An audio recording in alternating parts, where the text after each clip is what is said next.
is very long, but it is very good, and if you stay to the end, you will find out why it is amazing. It's got it has 5 parts in the narration. This is the dream. I'm just gonna hop right into it. Trigger warnings here, so nobody under the age of 14.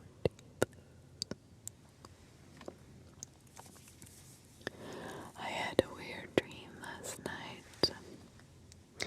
It wasn't like your normal everyday dream. It was very disturbing to me. I would not consider it a nightmare, but I know I will never forget it. Never forget it. It still brings shivers just thinking about it. Before the dream, everything was so normal.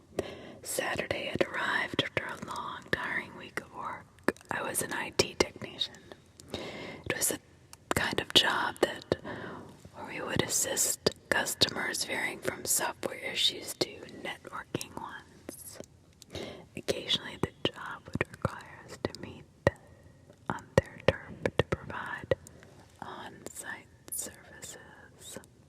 Unfortunately for me, I wore multiple hats, which meant I had to tackle most on-site stuff. Some would think of me as a versatile, irreplaceable employee, and you would not be wrong. I, however, could not look past the glaring fact that the company was too cheap to hire others, opting to milk every ounce they could get from us. They're understaffed employees. You can see why I would spend most of my weekends sleeping or watching television. Basically, anything that required the least amount of work or movement. Unfortunately, these tactics made the weekends fly by even faster than usual, and there's nothing worse than expecting your rest days to your work ones. This weekend I decided to mix it up a bit. Instead of my usual lazy days around my apartment, I decided to venture out and visit my parents.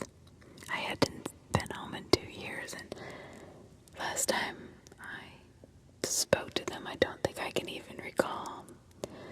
So I think I am overdue for a visit. They only live 50 miles away, and compared to the other people I knew, that was a walk in the park. I had plenty of friends who were clear across the country from their families. I had no room to complain. To be honest, though, I was really looking forward to the drive. The ones in the morning were the best. Watching the sun gradually rise, feeling the cool breeze, while coasting near the empty streets, absent a river of traffic. Was there a better time to travel? I could not wait to see my dad or stepmother either. I could already picture the two of them ambushing me with hugs while releasing a barrage of questions about how everything was going in my life, and I haven't even gotten to the best part. Home-cooked meals. Energized by these thoughts, I quickly packed up a few things, toothbrush, clothes for one night, anything that I would need.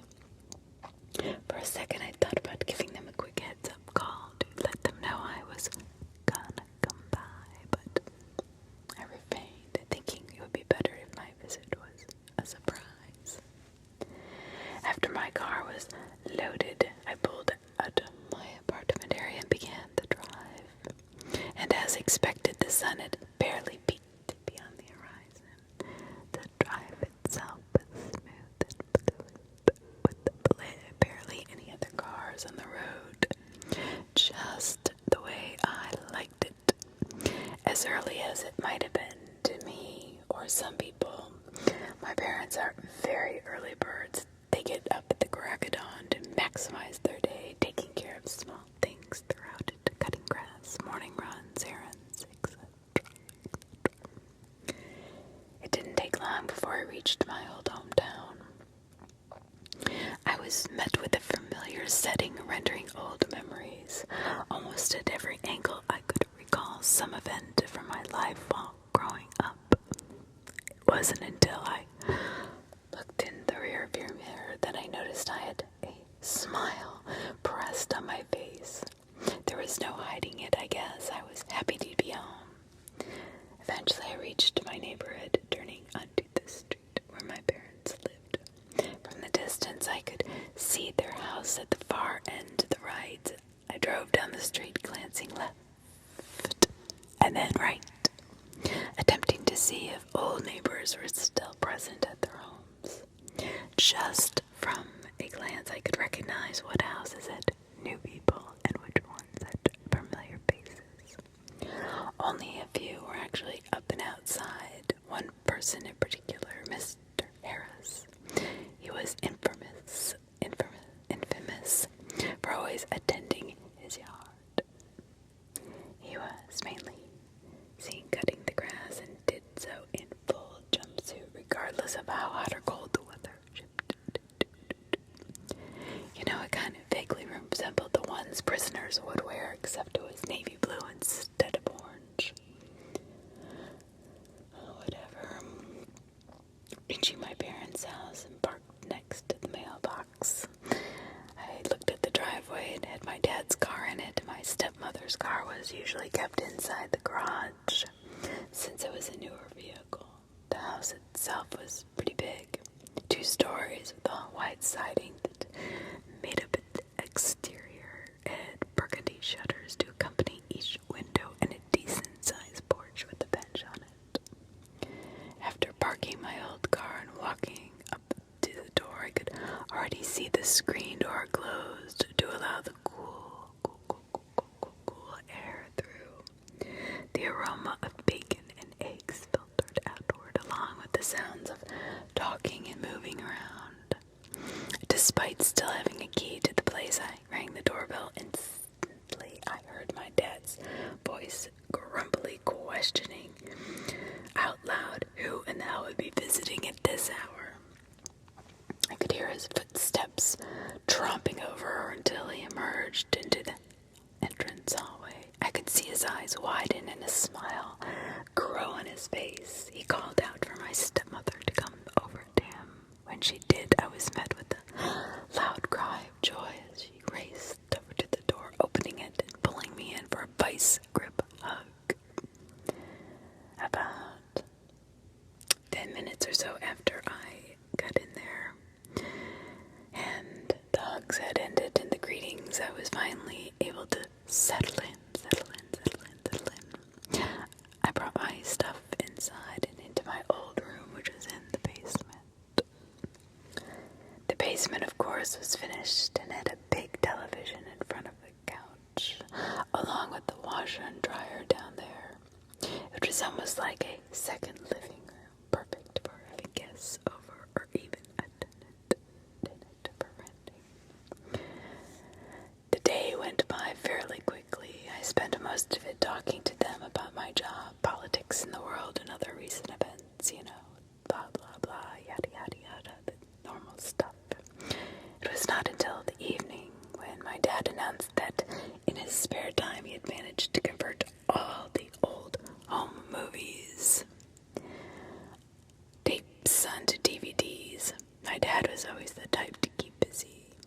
He worked hard throughout the week and even on the weekends because he was unable to cope with the downtime.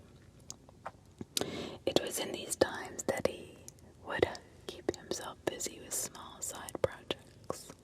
The projects varied from big ones like installing new floors to small ones like planting fresh little flowers outside. But apparently this time his project had been converting the old tapes before they became too bad to view. We decided to spend that evening watching the old movies to gawk and laugh at the old days in our lives. He popped in the first disc and left temporarily to use the restroom. The video appeared to be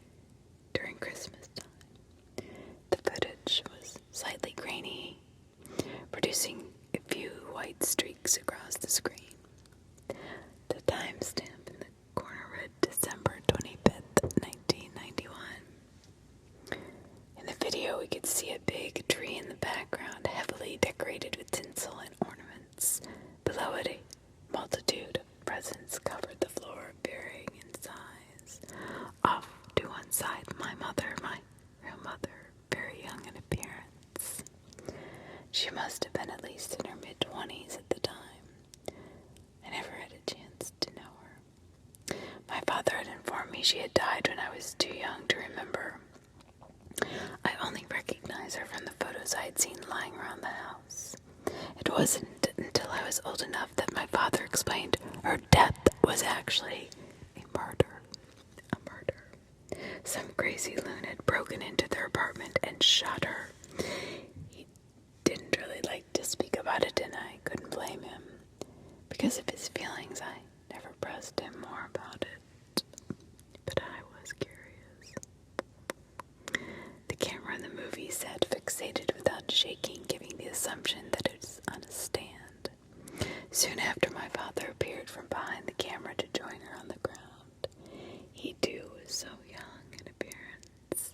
It was strange to see them this way, and it brought a small amount of laughter from me. They both seemed to have their eyes fixated on something. It wasn't until my dad adjusted the camera that I could see that something was little me. There I was, a younger version of myself, checking the timestamp on the screen, confirmed that I was 1 year old. I watched in awe as my younger self hobbled and curiously grabbing small things around the apartment. Occasionally he would render a smile to my parents whenever they called out my name in a soft tone. The moment was nice until the screen went to complete static. The sound was distorted, but it was clear that the video was not over. I could make out what sounded like a knock at the door from the audio, but wasn't sure entirely. My dad returned just as this happened and went over to the television, cursing at it. He finally ejected the DVD and popped in a new one, informing us that the rest of the tape must have been too bad before the full record. Yet he did not let that hinder the moment and prepared ourselves as the next disc loaded up. After a long evening of laughing and admiring our younger images on the home movies, we decided to call it a night. We said our goodnights with my stepmother, promising to cook us all a big breakfast tomorrow. I made my way back downstairs, changed to my PJs, eventually laying on my old bed. I lay there for a couple of minutes, just smiling to myself, still thinking about the videos and the other times I'd had while growing up. Without realizing it, I found myself asleep. This is when it all happened. This is when I had the dream. In this dream, I found myself back in the old apartment I had viewed with my parents earlier in the home movie. It was odd, though. Unlike the angle the camera appeared in the video, I was standing offset of it.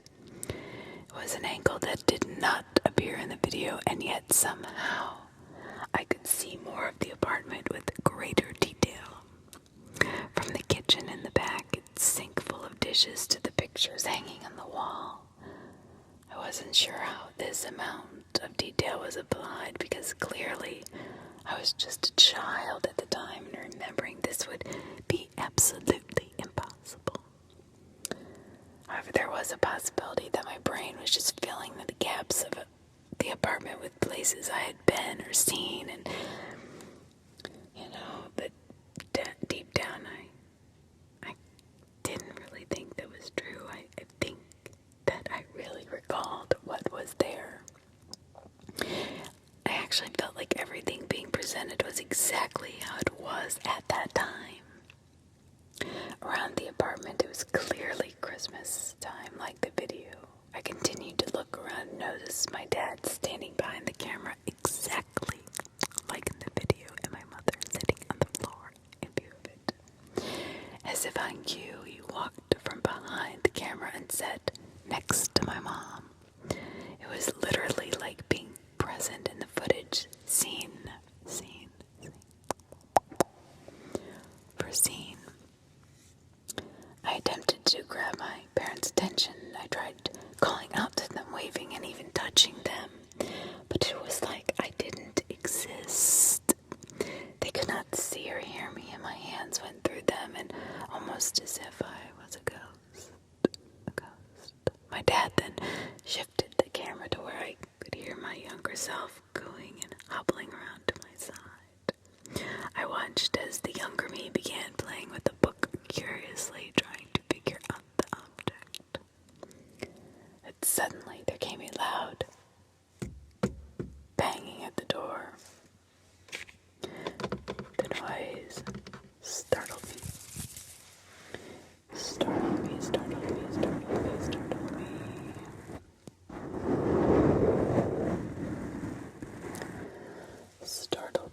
I watched as my dad rose and went to check the door.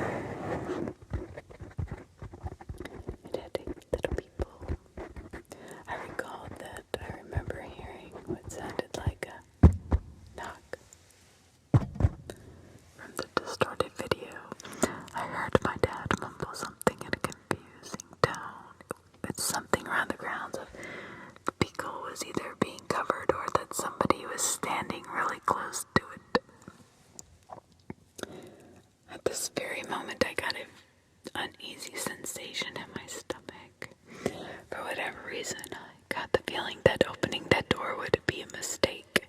However, before I could react, my dad unbolted the locks and opened the door. He was immediately struck with the barrel of a gun.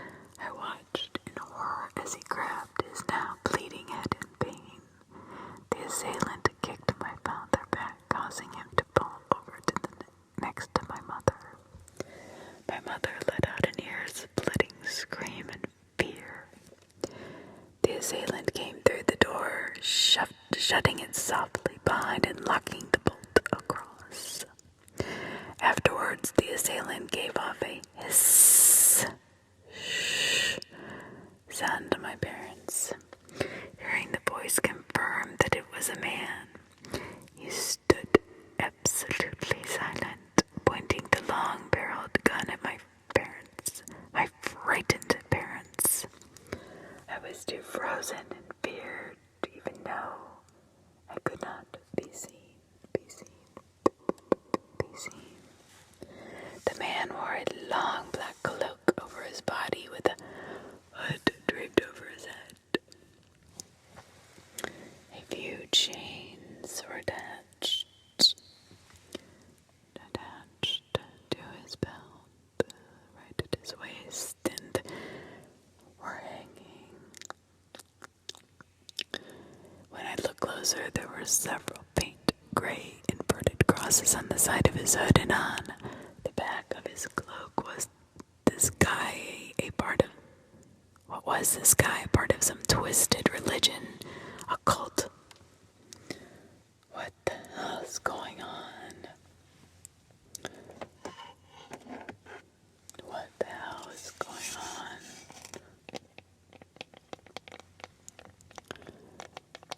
I carefully made my way around him. He remained in the same position, appearing not to show any indication to my presence, yet I still wasn't taking any chances. When I finally reached a good angle to see his face, my heart dropped. He was wearing a white, pale mask over his face. The mask was glossy. The eye holes were wide open, along with the mouth, both completely veiled in black. It gave off an eerie chill. It was as if the mask itself was frozen in fear, emitting an ear-splitting scream for its life.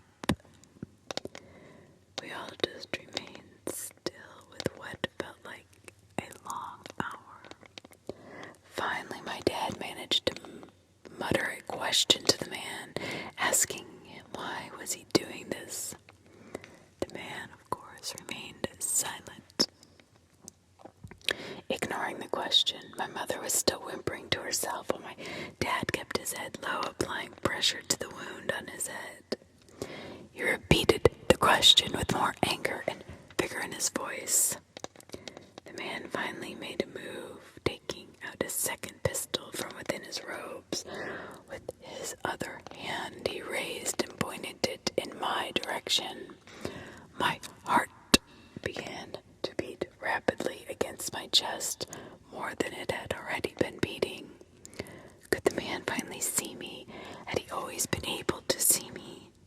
I raised my hands up in a surrendering pose while backing up a little.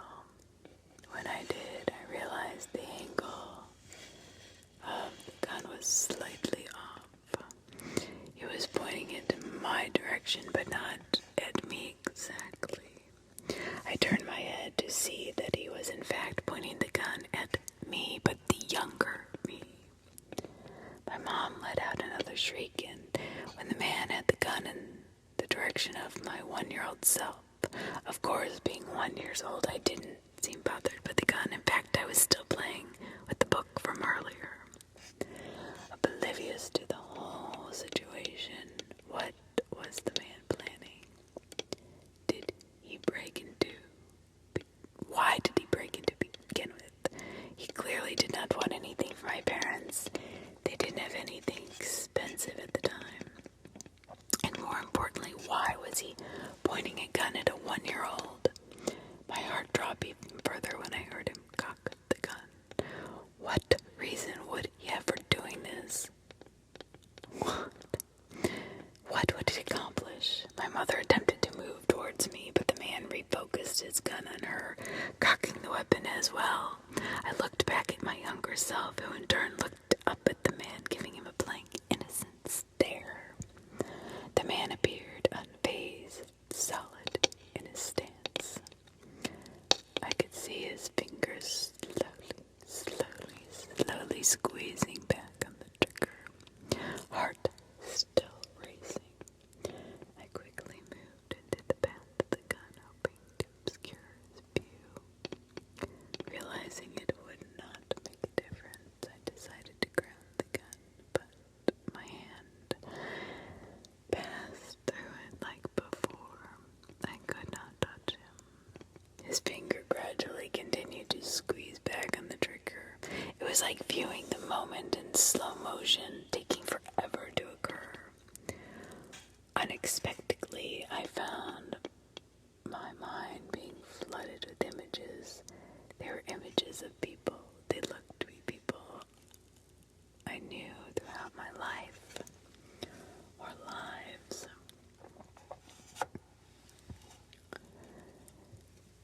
They continued appearing, one right after another. One right after another.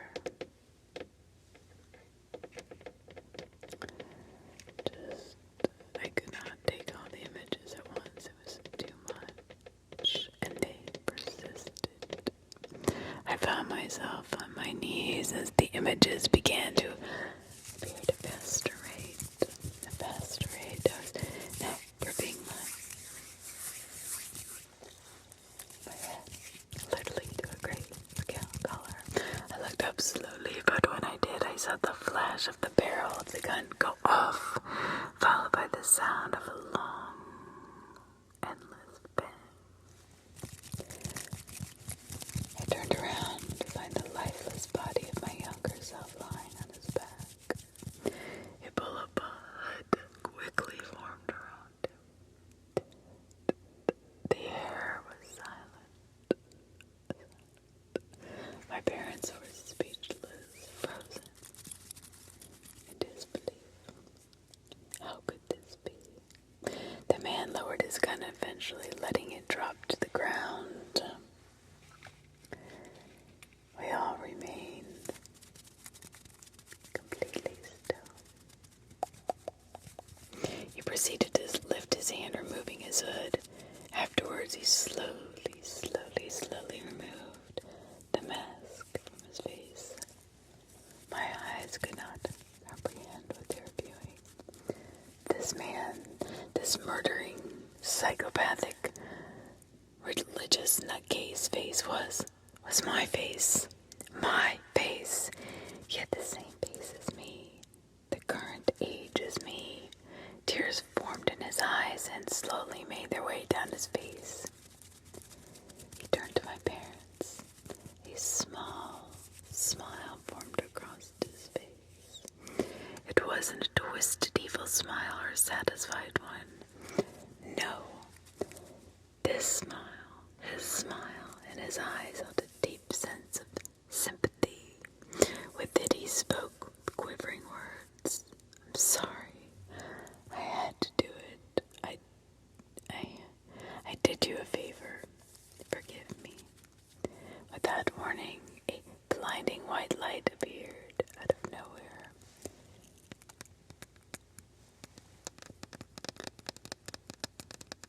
Completely engulfing me. I could see a face appearing amidst the white. Before I could make it out, I immediately jolted awake by the alarm on my cell phone. I sat up quickly. The dream was still burning in my mind with every excruciating detail. When I looked down at my hands, I found them trembling. I put them to my sweaty chest to feel my heart knocking uncontrollably.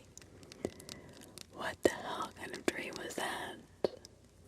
After the dream, I could not fall back asleep again, or actually I didn't want to in case it came back.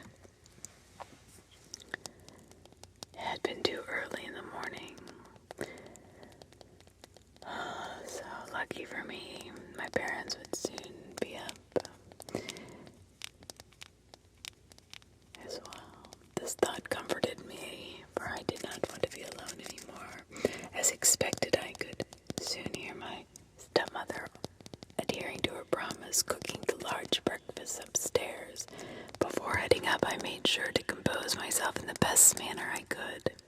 I didn't want questioning me about the ordeal, or even if it was a dream. I wanted to prevent any reason to recall it, at least not at that moment. It was way too soon. I ascended the stairs, made my way to the kitchen where I was greeted happily. Of course, I lied about how I slept. We ate breakfast for the most part. Luckily, they were deep involved in Sunday paper or on their iPads or tablets. After eating, I thanked them for the meal and promised I'd visit more often. I wanted to leave as quickly as possible, so I told them I had to leave early to prepare for work the next day. I packed up my things and said my goodbyes before entering my car. There was no deeper meaning to all that than my mind conjured up a freakish set of images. That's it, based off of what I had seen prior. As time went on, the images became just like a dream. I said I would never forget it, and yet, like a typical dream, it slowly was slipping away.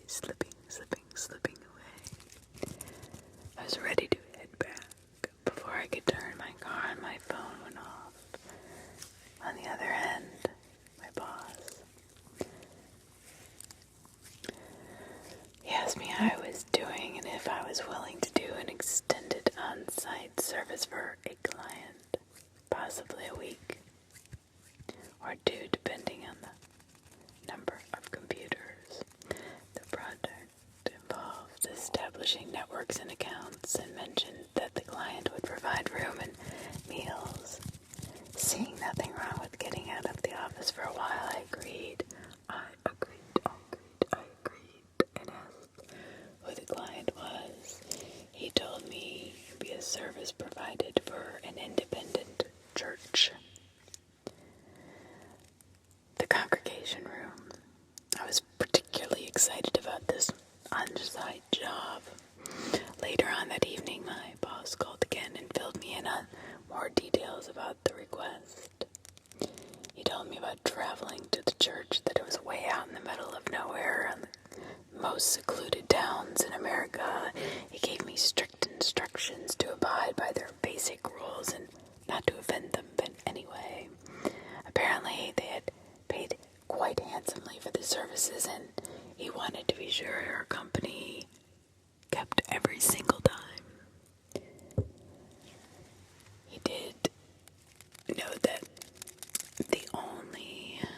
I only had to respect the rules and not necessarily buy into any of the religious activities or anything. He told me to stop by the office in the morning. He promised that the company would reimburse me with the cost of travel and reminded me to call daily with any updates. I wasn't a big fan of religion, but I wasn't going to complain if they were providing good food and a room for sleeping.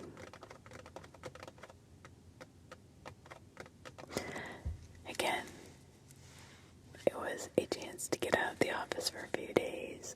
That night I quickly packed up enough items for 2 weeks and into 2 big suitcases. After preloading my car, I set my alarm, knowing that I would need to compensate for the drive. It was strange. My night was dreamless and it was quick. It felt as if I had closed my eyes for a second before I heard the alarm go off for the next day. What struck me even odder was the fact that I could not recall what had stirred me up the night before. I had a disturbing dream when I was visiting my parents. That much I knew.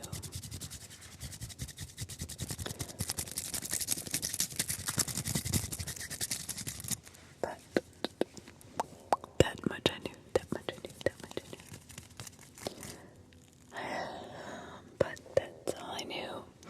Everything else evaded my memory. I dismissed it, the thought, believing to be for the best. Despite being tired from the early rise, I was up without a struggle and ready to embark. The outside was cooler than I usually preferred. The sky was starless, almost like a dark veil was across it. I hopped in my car and kept the windows up, this time with the heat at full blast. There were a few times when my eyes rolled back from the tiredness, but the radio helped keep that temptation at bay. I made a quick stop by the office to gather up all the necessary equipment needed for the job. Of course, my boss had everything packed up, but he was nowhere to be found. But with the help of the third shift crew, I was able to load everything into my trunk.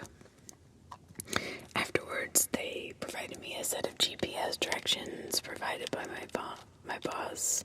I thanked the crew for helping, and I made my way to the road. The further I drove, the more scarce the street lights and other cars became. Before long, the sun had finally emerged, giving sight to the endless ocean of green pastures and cornfields.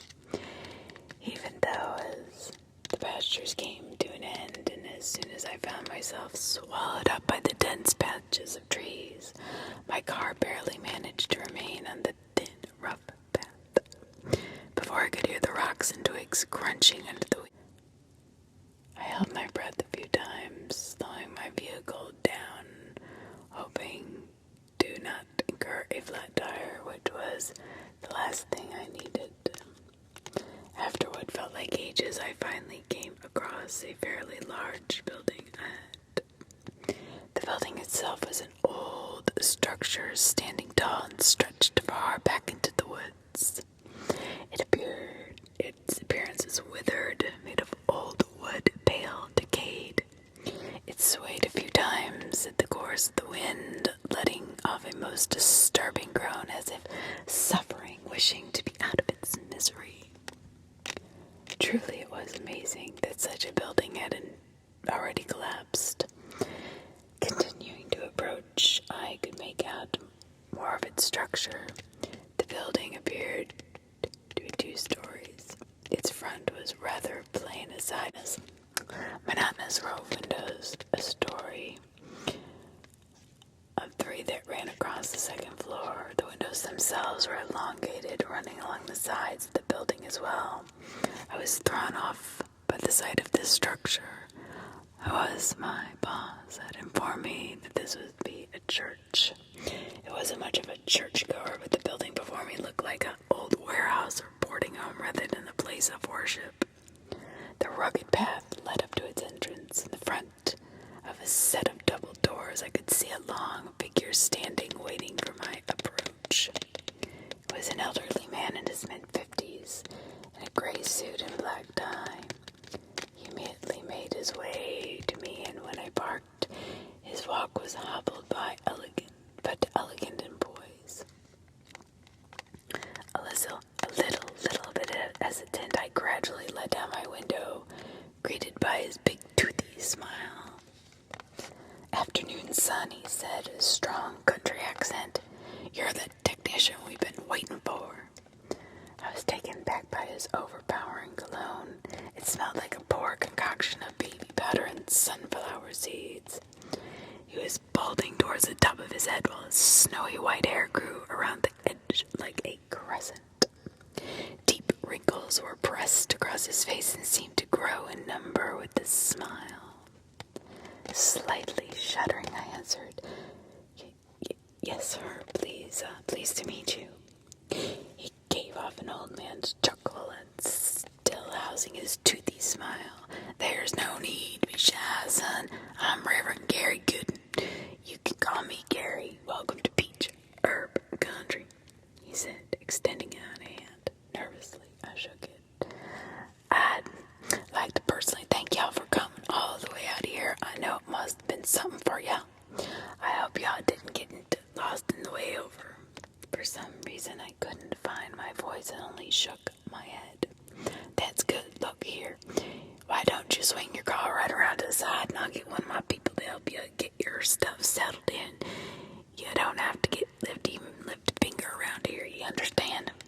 He gestured to the right side of the building. I nodded and drove around as instructed and parked before I could even vacate my car. I jumped when I stared ahead. There, a man standing in front. I hadn't seen him approach, I could not lie. He was much younger than the Reverend, but clearly older than I. He had slick back black hair combed over to the side and wore a dark vest resting over a white button top with gray dress pants. Gave a slight wave, approached my car. I exited and was greeted with a firm handshake. "Terrence Crow," he said. His accent wasn't as strong as the Reverend's. "Welcome to Peach Herb."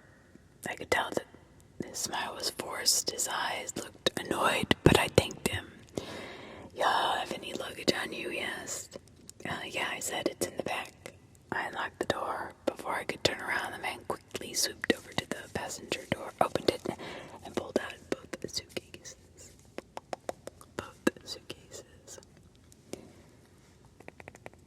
He began making his way towards the front, gesturing me with his head. "Y'all have to forgive my impatience. I was in the middle of something important before the Reverend had me pulled to assist you." "That's all right," I assured him. I know the feeling. Surprised how often my boss does that to me. I wonder if he actually wants me to get my job done. I joked, hoping to lighten his mood. Although he didn't laugh, I could hear his grunts as he struggled to carry the weight of my suitcases, occasionally swaying to the side. I actually felt guilty for letting him do that, but didn't want to impede on their hospitality. He led me around to the front and through the double doors. I half expected to find the Reverend waiting for us with his big toothy grin, but he was nowhere to be seen. Inside, we came into what looked like a lobby area. It was much nicer than I expected, completely different from the outside appearance. Inside, the air was cold, borderline uncomfortable. Perhaps it was the hint of honey and sunflowers in the midst that made it bearable. The lobby was a simple room. Everything around held a calm pearl white. It was filled with a few tables tables and chairs up against the wall. A golden chandelier hung from the ceiling, giving the bland room a more elegant feel. A red carpet led from the entrance to a set of closed double doors. Two other doors sat on the right and left and right walls, both closed. The man led me inside, setting down the suitcases. He took out his handkerchief from his vest pocket to wipe away the sweat from his brow. Here is the lobby, he finally said, tucking the handkerchief back into his pocket. I giggled to myself as if it wasn't obvious. Through the left door, he continued. You'll find a hallway leading to you down the room. To the right is a staircase leading to the living quarters. You'll be staying in room 6. If you give me a second, I'll fetch your keys. What about those? I asked, gesturing to the main double doors ahead. What do those lead to? He glanced towards the doors as if now realizing their presence.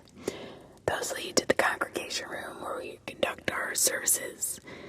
You'll find we conduct those on a daily basis. Daily?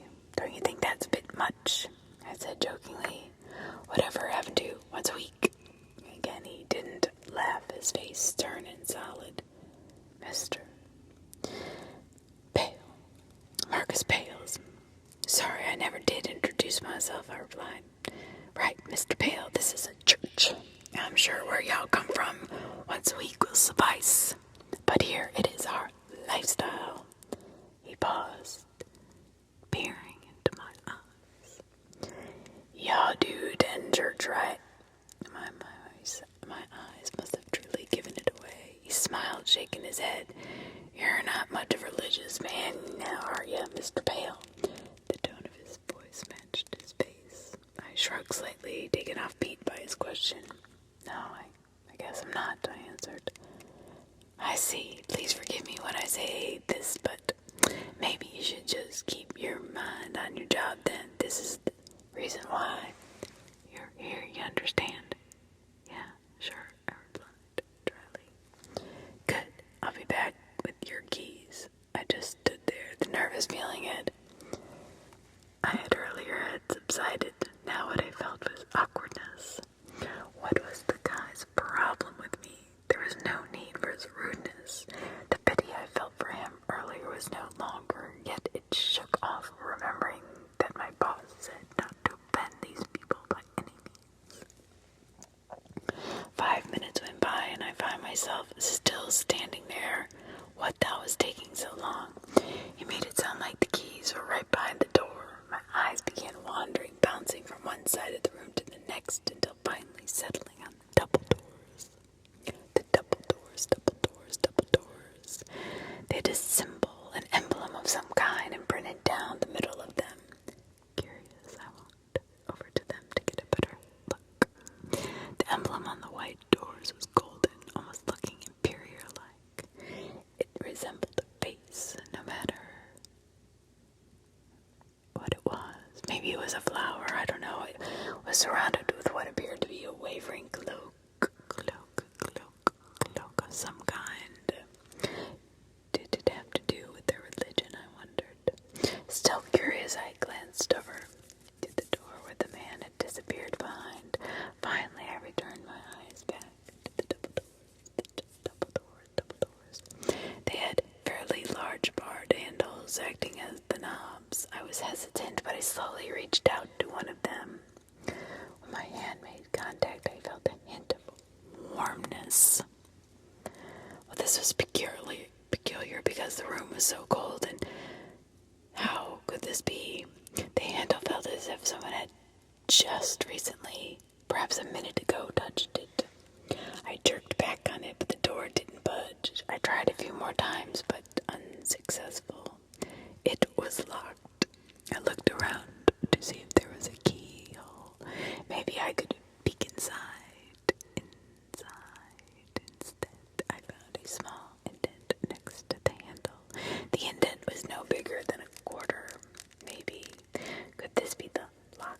I looked closer to see if it had a similar design as the emblem engraved on the inside. Feeling defeated, I made my way over to one of chairs and sat. Hopefully the man would not be much longer. It was probably the best that I didn't open the doors. My first day on the job, and I was already snooping around. I was actually glad the man did not catch me attempting to break in like that. That stunt could have cost me my job, my ass, especially since he already seemed to be an uptight jerk. If that happened, my boss would definitely have a field day on me for blowing such a high-paying opportunity. The man eventually returned from the back with a large ring of keys in his hand. He hastily ushered me to follow, grabbing my luggage, and proceeded to the door, to the right, to the right, to the right, to the right, to the right, to the right, to the right, to the right. Just as he had mentioned, there was a staircase on the other side.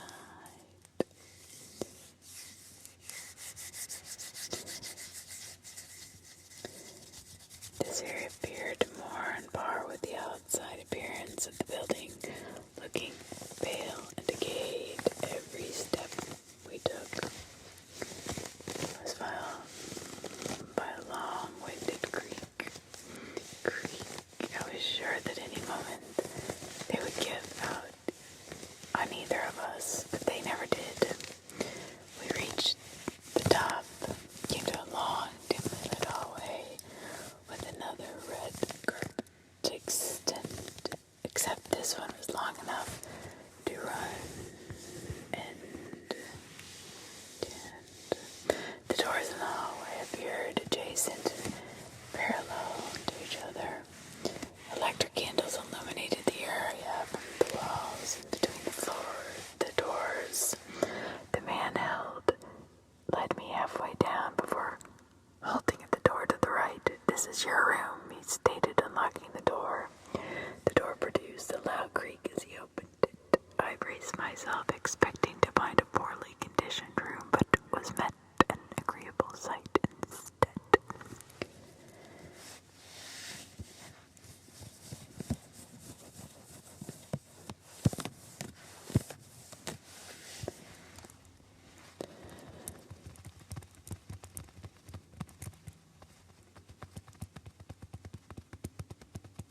It was similar in appearance to the lobby, plain, with pearly white walls. A large king-size bed sat neatly near the window. Blankets and sheets, even a pillow, were already provided.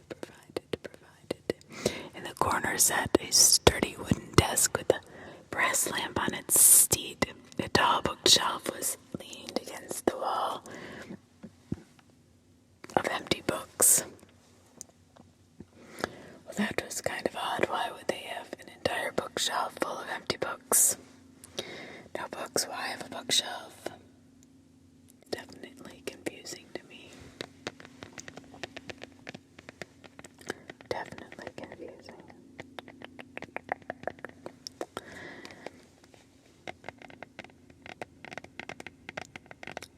But the room looked very comfortable. The thought of staying in it for a few days was very appealing.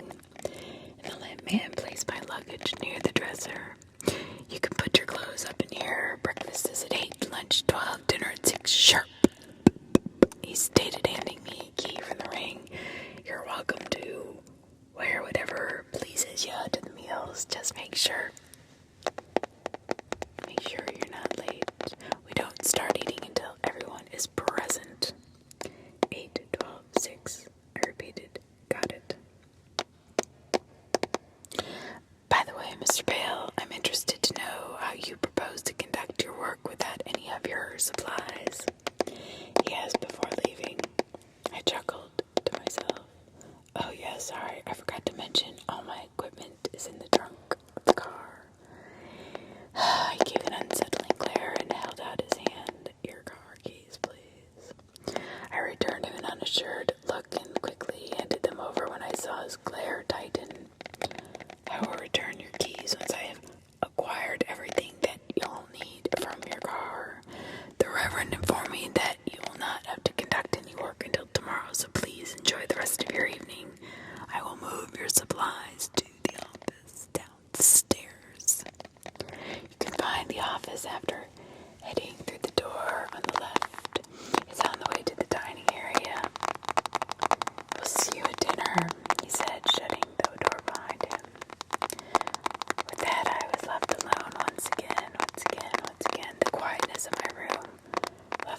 so I felt like it truly belonged, despite its age.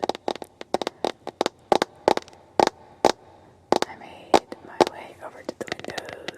Looking below, I could see my car, but no sight of the man. I shrugged it off.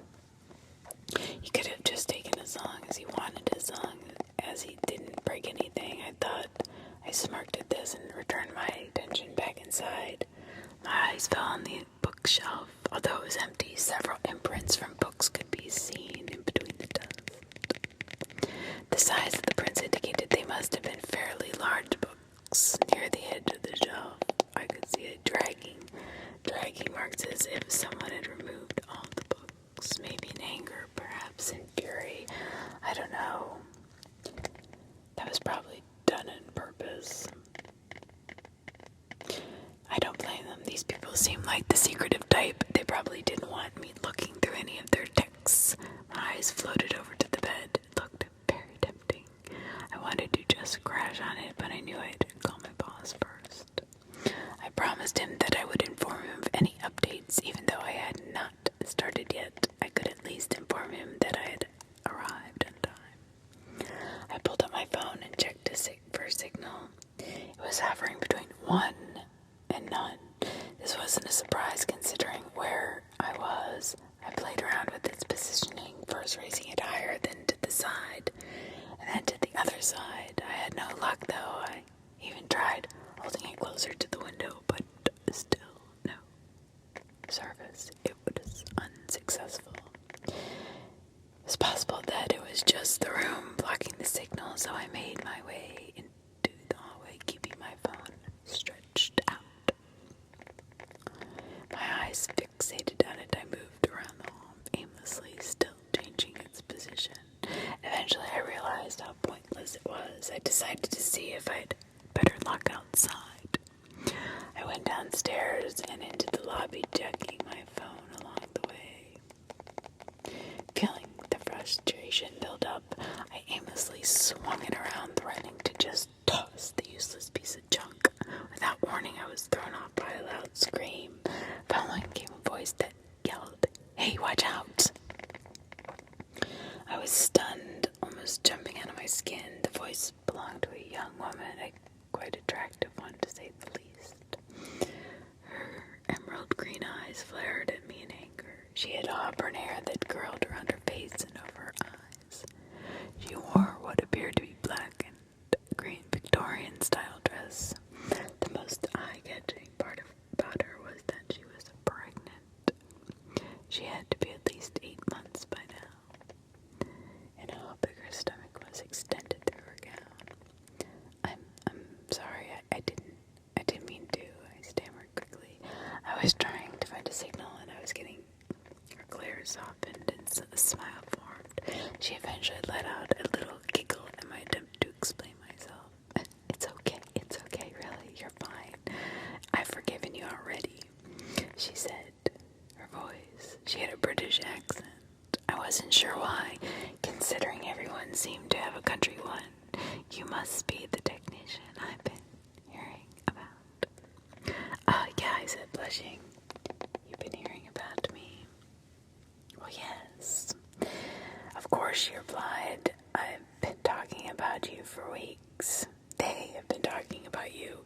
You know, the Reverend has been talking about you for weeks and weeks and weeks. What? Yeah, he's excited for you to do your thing.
It's Northern Virginia, I answered, blushing.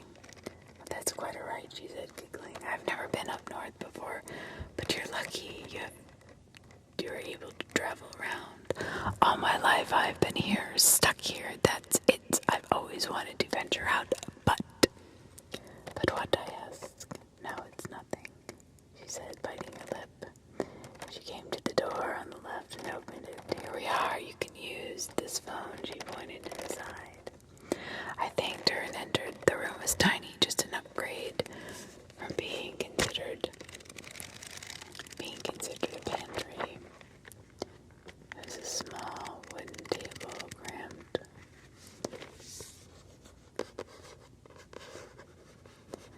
A single door sat on the side of a small window. A strong collection of breads coated the air, making the cramped setting feel even more stuffy.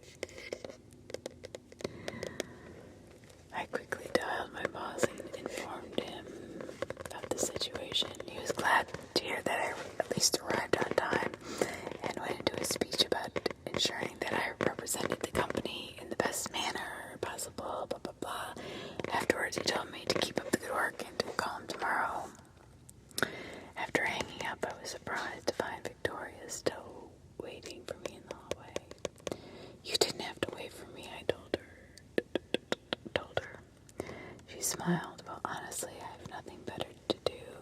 I've been cooped up in my room for the longest time because of this damn baby. Oh, I said. I couldn't think of any response to this. You don't talk much, do you? She said, smiling. I shrugged sheepishly. What can I say? I'm a quiet kind of guy. Well, it's a change for sure. You're different from the men around here. All they do is talk and lecture. They expect all the women to just listen. It's quite maddening at times. All the men of the north are like you. I blushed at this. Are you the only woman here? I asked, attempting to change the subject. She scoffed. Of course not. I don't know what I'd do if I was. There are only two others, my Aunt Margaret and cousin Sophia. You'll meet them at dinner later. Are you coming? Of course. Her emerald eyes gleamed into my own. I could feel my heart rate slowly increase. My face must have been bright red from blushing. Yeah, of course I will. Her eyes and smile widened.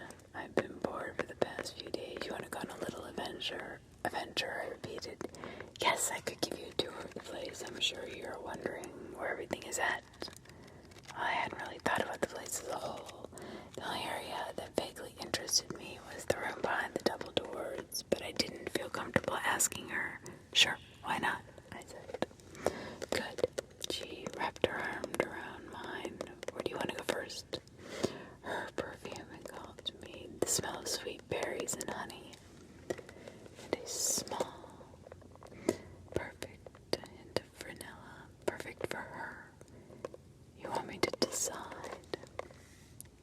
Yes, of course, I want you to decide. I don't want to bore you, showing you every nook and cranny, she answered. I could tell she was reading my face because she added, come on, I know there's a place you're dying to explore. Well, I stated, yes, spill it already, she shot. I did kind of want to see what was behind those doors in the library, I replied, rubbing my neck in shame. Doors? You mean the congregation room? If we can't, I understand, I had quickly added. Nonsense, let's go, she said, yanked my arm, pulling me until we reached the lobby again. Victoria, I asked as she made her way to the doors. Yes. That symbol on the doors, what is that? I asked. She glanced over to the doors. The symbol of our religion. Well, their religion anyway. I've grown tired of all their prayers and their sermons, and it's all rubbish, really. Rubbish. If you don't care for it, then why are you here? I questioned. No, you're right. I don't. And I never was into it. Ever since I was a little girl, my father forced force me into being a part of it. All I've ever known has been Beach County. Well, apart from being in the UK briefly. I'm sure you can tell I don't exactly sound like I'm from around here. Yeah, I noticed, as I said, rubbing my neck. I have my aunt to thank for that. Anyways, I've grown really tired of all of it. Like I said earlier, I want to venture out and see the world, the rest of the world. At least my home country. I can't even remember it anymore. So your aunt brought you here. What about your mother? What did she have to say about all this? She chuckled. I have no memory of my mother. My father told me she died after I was conceived. I was mainly raised by my aunt. I'm sorry. My mother died when I was young too. We went quiet for a minute. Why don't you just leave? I suggested. Well, it's not that easy. Even though I'm not a little girl anymore. And if it were Marcus, I would love to leave, but she looked down at her belly, rubbing it. Oh, I stated, I'm sorry, I didn't mean to. I felt like a complete idiot. My talent of making awkward moments worse was starting to emerge. And even worse, comforting someone. It was mainly the reason why I remained quiet.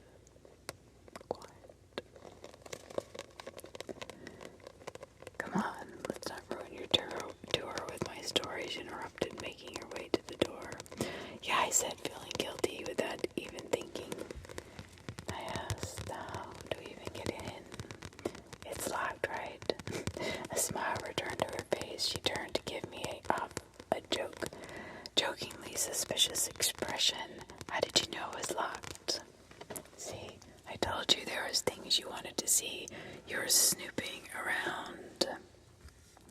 Well, I wasn't exactly snooping. You're more audacious than you make yourself. Marcus pale, she said, placing her ring into the small indent. She twisted her wrist to the right, which prompted a soft click. Your key is a ring, I said in astonishment. What does the North not have keys like these? She teased, pulling open the doors. Come on. I followed behind her. Inside the room was huge. The sweet aroma from the lobby seemed to fall flat, sucking out when the door shut. Instead, the singe of smoke and ash filled the air. The light was very poor. What little light was present came from the cracks of the door behind us. The room had long yews for seating lined in rows.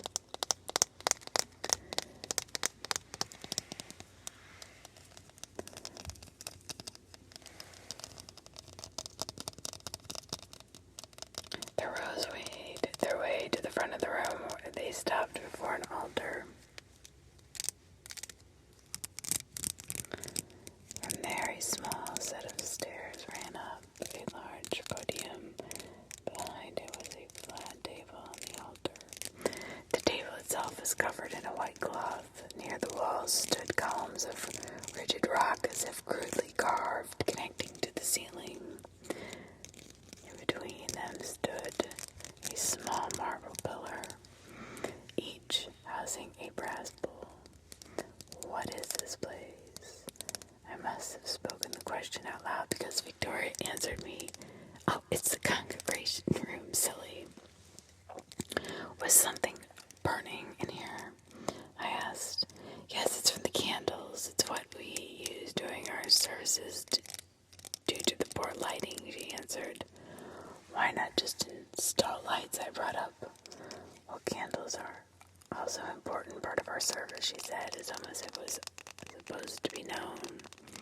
I dismissed it, though, and went further in. I climbed up the stairs of the altar, noticing a figure standing behind the podium. It was hard to make out in the shadows. If it wasn't for the strands of light behind us, I would not have even noticed it. It looked eerie from the shadows. I took out my phone and held it up to the figure before using its backlight.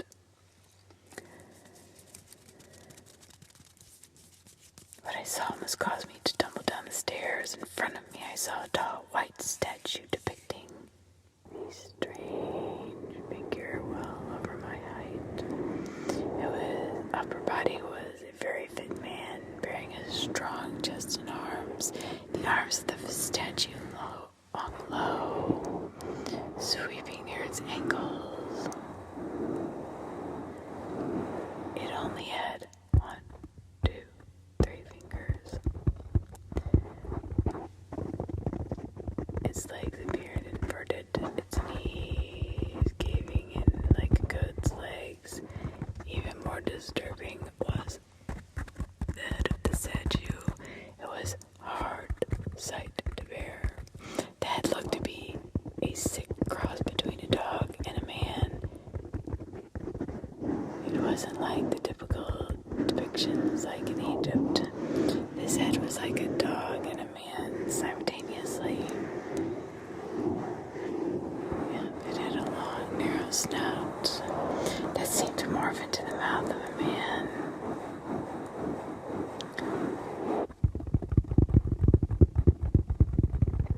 And other parts of his face appeared human-like, and others indescribable. The eyes were small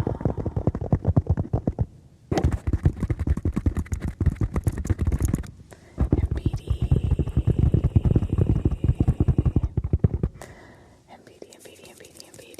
Eyes were small and beady.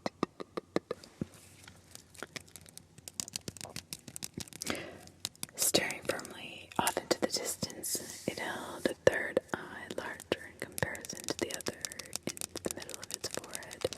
Long wild hair ran down its face.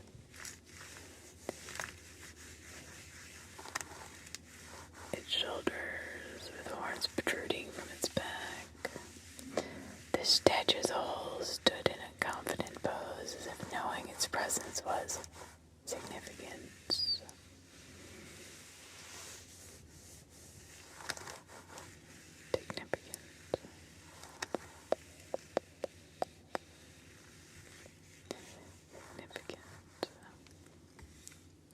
Victoria, I held my voice. I heard my voice squeak. I could feel an eerie chill fall down my spine, unable. Tears were falling from the horrid view. I couldn't tear my eyes from the horrid view. What the hell is that? I stammered. Walking to me, her eyes carried over to the figure. She seemed unfazed and calmly stated, "That is our god, Lanius, the white eye of time. The white eye of time."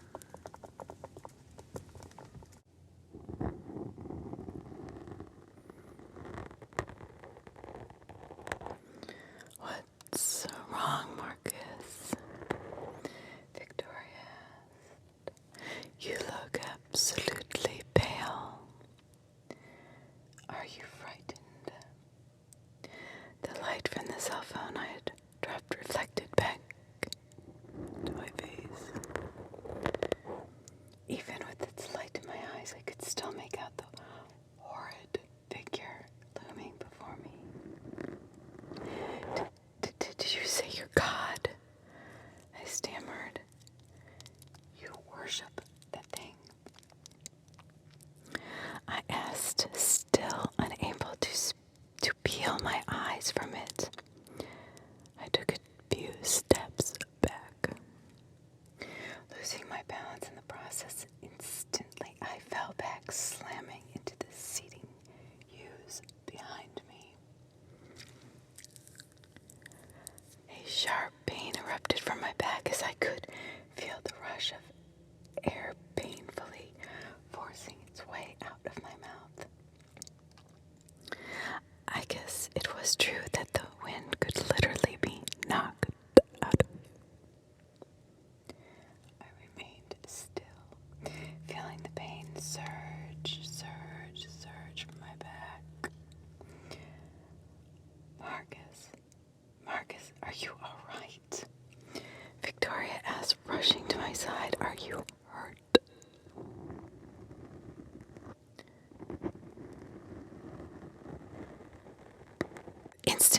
was a loud slam from the door behind us, the room with bright light.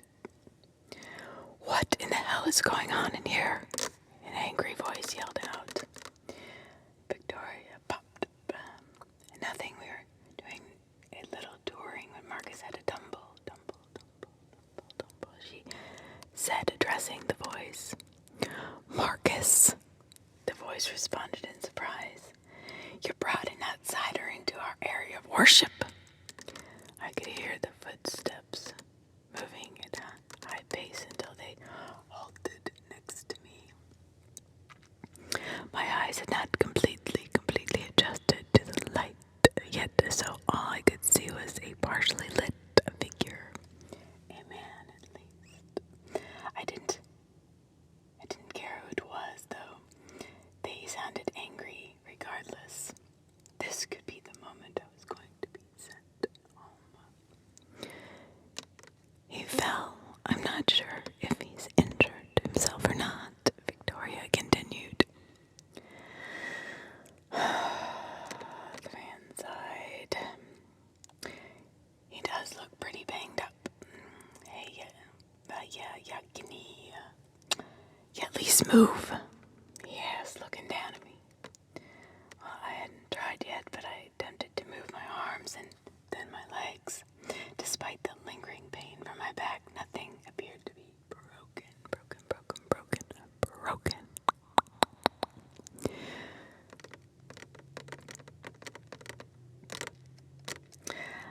"I think I'll be alright," I said weakly. I slowly began to stand, feeling the man help me up. "Are you sure you'll be alright, Marcus?" said Victoria. "I'll be alright," said the man, helping me towards the light of the door. When my eyes eventually adjusted, I could finally make out his face. It was Terrence. After reaching the exit, he shut the door to the room behind us. It felt good to be out of there and back to the coolness of the lobby. Apparently, I'd been sweating because I could see the large spots across my chest.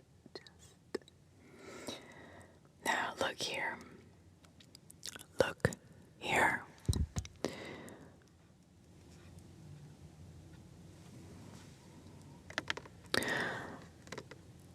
I know you're our guest and all, but I'm gonna need you to end your little exploring," he said to me before turning his attention over to Victoria.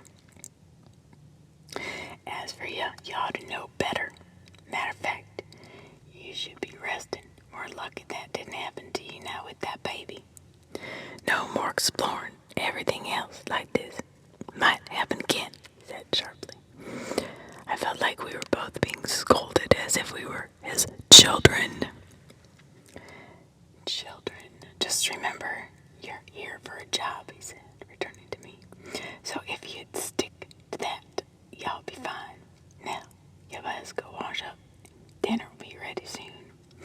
Bathroom is at the end of the hall on the left. Just make sure you knock before you enter. Go on now."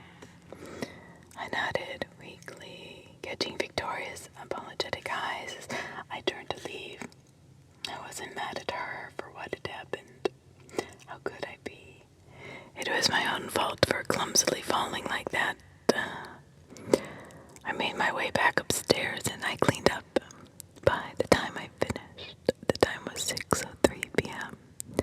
I knew Terrence had told me not to be late, but I didn't want to be the first one to show up either. I had cut it too close, though, and hastily made my way back. Down.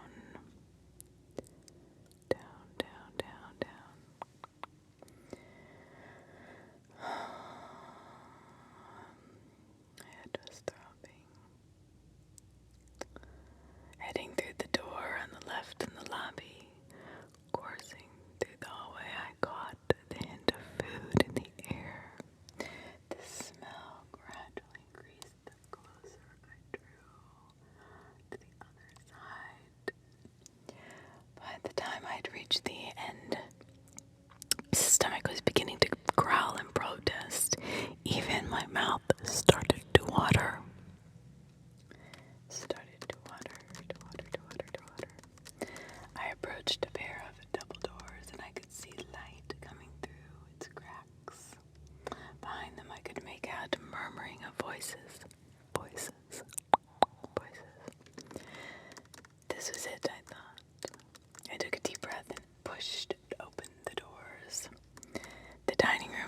side was big, like fancy big.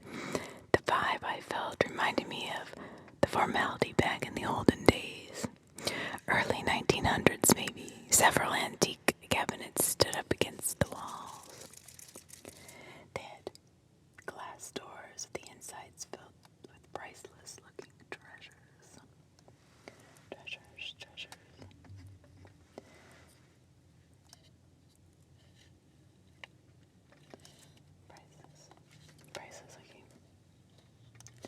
Priceless looking treasures.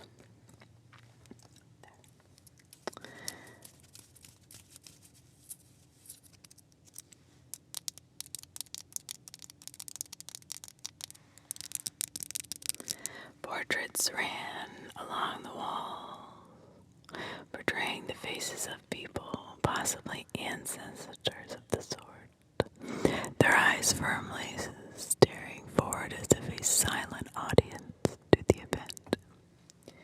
In the center of the room, a large table sat filled bountifully of plates with mountains of food and drinks. The other residents of this church could be seen standing around the table, chatting amongst themselves. However, their chatting ceased when the door shut behind me. They all gazed at me silently. My nerves were through the roof, so I just stood there like a deer caught in headlights. What now? I thought.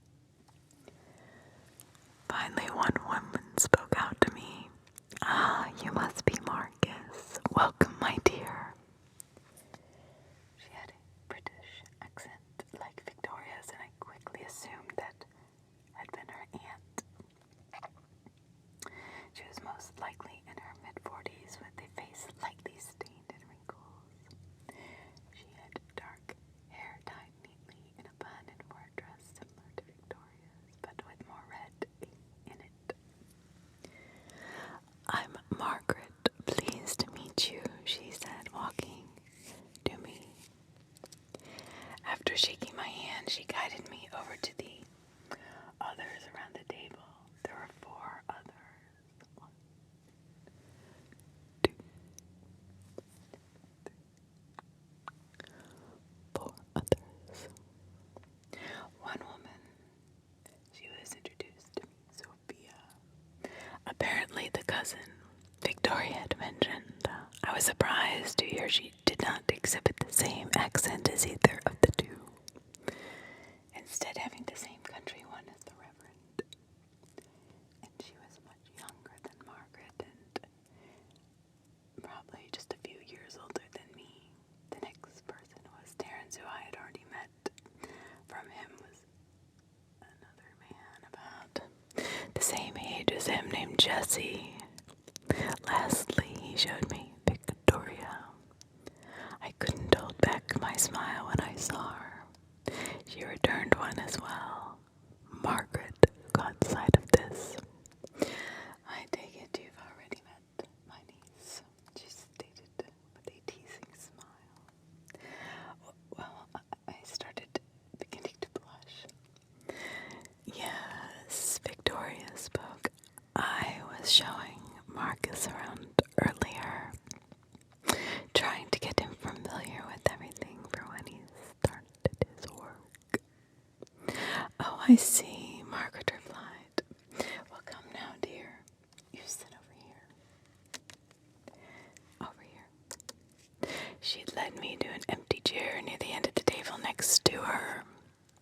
Everyone else made their way behind their respective chairs too. Victoria stood behind the chair across from my own. I was ready to pull out the chair and sit when I caught sight of her eyes beckoning not to do so. I quickly corrected myself, realizing that everyone was still standing as well. "When the Reverend arrives, we can begin eating," Margaret said. "Please excuse him, he can run a little late sometimes." I chuckled a little to myself, thinking on Terence's words before. However, it was not long until everyone's attention turned to the door opposite the end of the table. I had not realized it was there.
roasted meats.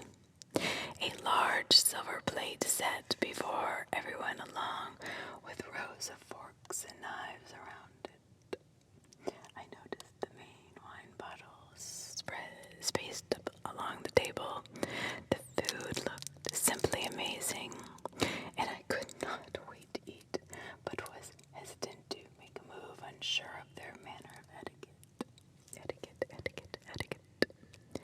I decided to follow any and all of the actions of Victoria. It was probably the reason why she sat across from me. "Let us bow our heads in prayer," said the Reverend. My eyes shifted over to Victoria. She bowed her head with one eye open, pressing a finger to her lips. Then she placed her hands together. I nodded and did so too.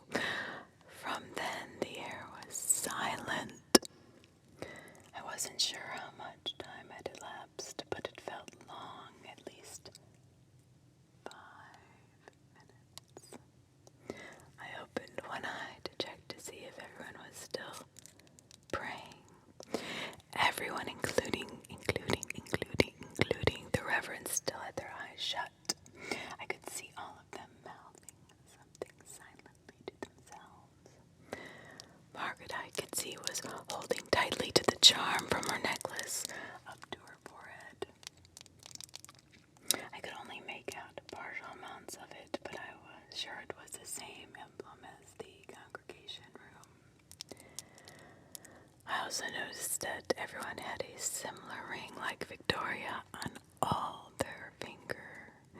The rings each withheld the same emblem engraved within it. This made sense since apparently they were keys to the room itself. I noticed Terence didn't have a ring on his finger, though. Instead, I saw it hanging from a necklace.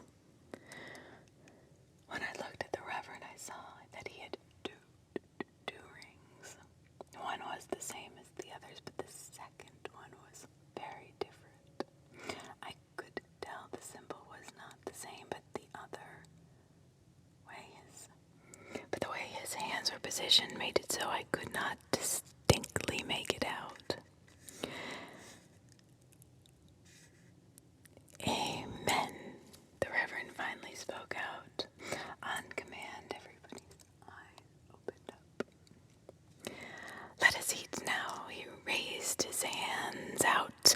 Everyone began grabbing at a bowl or a plate, passing it around, filling their plates at their leisure. I was glad it was finally time to eat. I don't think my stomach could have taken another minute. I could feel my mouth watering even more, but I sat patiently, occasionally glancing over to Victoria for guidance. "So, Marcus," the Reverend spoke out. "Terence told me I had quite a tumble today." Hearing his voice gave me a little jolt, snapping me out of whatever hunger trance I was in. Yes, sir," I managed to say in between chewing my food.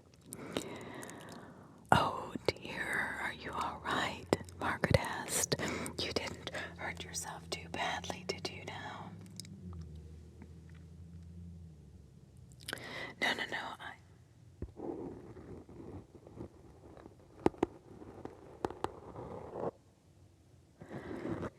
I'm fine," I answered, a little sore, but I'll be all right. "Well, that's good to hear," Sophia answered. "Where was this? Would not want anyone else to do the same now, would we?" I swallowed a little, not wanting to explain I had been somewhere I was not supposed to be. Somehow my eyes guided over to where Terence sat. The glare from then felt unsettling, as if he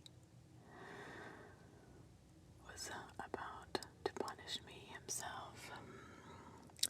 "He was in the congregation room," he said sternly, without removing his gaze upon me.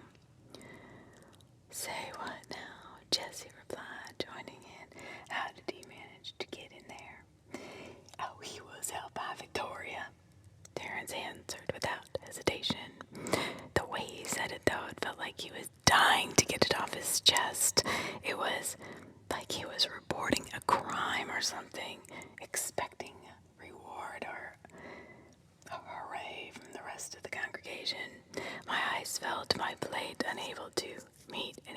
impulses. I was unsure what would happen next at this point. Oh dear, Margaret said softly. Did you have a candle on you, honey? She asked. I quickly looked up, surprised at her response. Victoria, she continued, you took him in there with no proper lighting. It's no wonder he banged himself up. I couldn't believe it. Here I thought I was going to hear a mouthful about invading their sanctuary, and instead they brushed it off like it was nothing, or at least Margaret did, protecting me. I glanced over at Terrence, who appeared to be just as surprised by this reaction. I have to admit, it did give me a little bit of satisfaction to see him grumpily turning his attention to his plate, unable to look at me in defeat. I looked over at the Reverend, and he too seemed unfazed, still smiling his toothy smile. No, I wasn't thinking when I did, Victoria answered. However, we were doing fine without a candle. It was more from the the statue that Marcus was startled by. Margaret and the others laughed. I was dreadfully frightened too when I first saw that thing as a child, she replied. It is quite a sight at first, Marcus, but I assure when you learn about Lanius, you grow to truly understand him and what he is. I swallowed a little more at this. And what is he? I asked, leaning in a bit. Now, Margaret, the Reverend interrupted, chuckling a bit. We didn't bring this young man all the way up here to teach him and give him a sermon. Give this young man a chance to eat his food. Oh, of course, Margaret replied with a giggle. Eat up, Marcus. We don't waste anything around here, she said, passing a bowl of potatoes. I could feel my stomach growling again at the sight of them. I could not believe I had forgotten about my hunger. I thanked her and added it to my plate. I glanced over at Victoria, who gave me a slight nod of approval. I smiled and began receiving the other dishes being passed around. So the rest of the meal went by smoothly. There was chatter amongst everybody. I listened as they went on about their day occurrences. It was funny to hear them bicker at each other a few times too. Occasionally one of them would ask me a question or two about where I was from or what I did. By then, though, I didn't feel nervous anymore. After dinner, the Reverend dismissed everyone. On the way to my room, Victoria got up with me. Marcus, she called out. I just want to apologize. For what? I asked. For how Terrence acted in there. It's fine. I was just happy everyone else didn't feel the same way. Yes, well, Terrence always has been that way. I'm just sorry he tried to call you out like that, she replied. I'm fine, I said, blushing a little, trying to brush it off. He did the same to you, I joked. We headed back upstairs, stopping when we arrived at my door. Well, good night, Marcus. Today was truly a pleasure. Good night, I replied.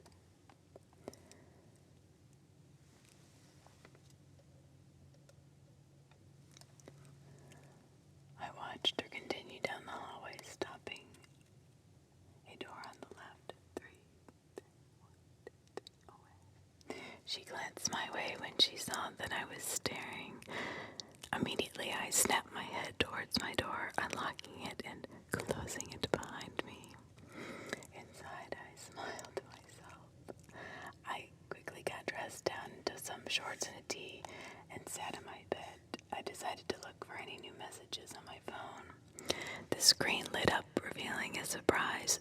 No signal message. Of course, I thought sarcastically. How could I forget? This place was a damn dead zone. I fell back, lying completely on the bed. Before I knew it, I was out like a light. I awoke suddenly, blinded by a light. Apparently, I'd forgot to turn off the lamp on the desk. The last thing I needed was them to complain about wasting their electricity. I slumped over to my feet to turn it off. After doing so, I caught sight of something outside. Below, I could make out my car in the moonlight. I could see that a clump of leaves had been blown over a lot of its roof. However, that's not what caught my attention. I could see a figure standing next to my car. Even with the moonlight, I still could not make out who it was. It did appear as if the figure was trying to enter into my car. I tried to focus my eyes better, but it still did not help.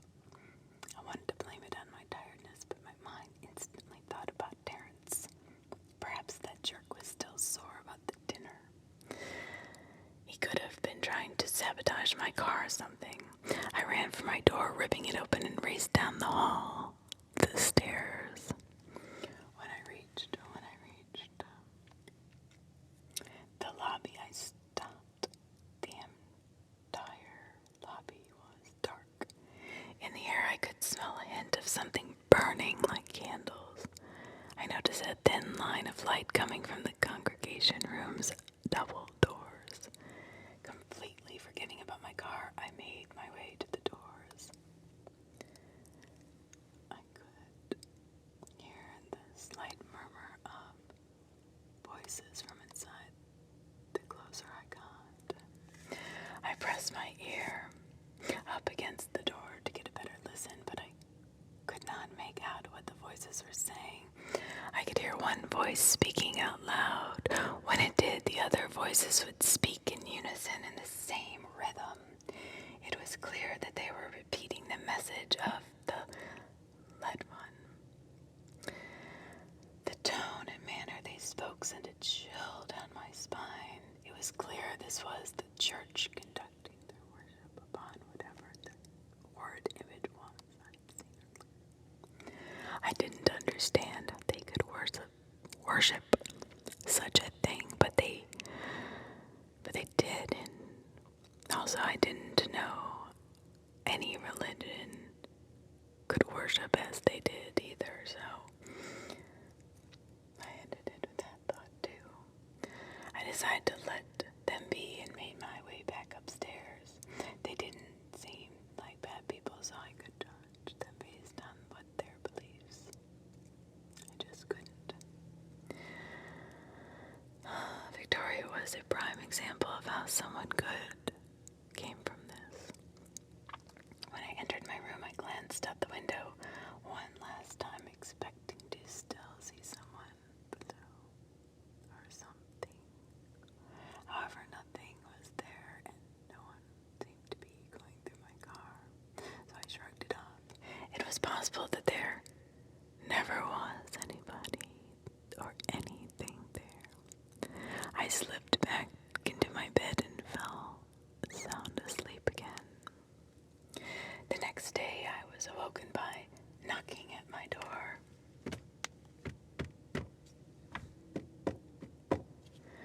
Knocking. I was surprised to find Terrence on the other side. He apparently was ready for me to begin my work as soon as possible. When I checked my phone, the time read 6:30 a.m. Wow, this was a real dick move by him. I didn't even wake up this early for my job back at home. Reluctantly, I bit my tongue and told him I would be ready in 10 minutes. After getting ready, he led me to the room where he had placed all of my equipment. The room had several old computers, like late 90s old. I hope they didn't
someone like her in a place like this.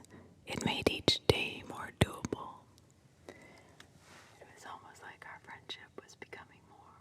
I didn't mind if it didn't, but if it did, that was even better. There was something that bothered me, though. Every time we were together, I felt as if something or someone was watching us. I could not shake the feeling, even when I looked around, only to find nothing. I wanted to think of it only until one particular evening. After dinner, I came back to my room to find that someone had gone through my stuff. I had not transported any of my clothes from my bags to the dresser, feeling too lazy to do so. One of my bags had a Velcro strap to accompany the zipper for reinforcement. I knew I had always kept the Velcro fastened. I was rather OCD about it. However, the Velcro was clearly unfastened and hanging loose. The first thought that ran through my mind was Terrence. Terrence. Yes, this was Terrence's doing, but I had no proof. It was possible that I was just looking for someone to blame. I never did confirm who it was by my car, if there really even was somebody by my car. So I could not prove that it had been Terrence at all. I decided to look through the bag to be sure nothing was missing. I went through to find that everything appeared to be there. I could tell my things were moved around a bit, but other than that, nothing. Clearly, whatever the culprit was looking for, they did not find.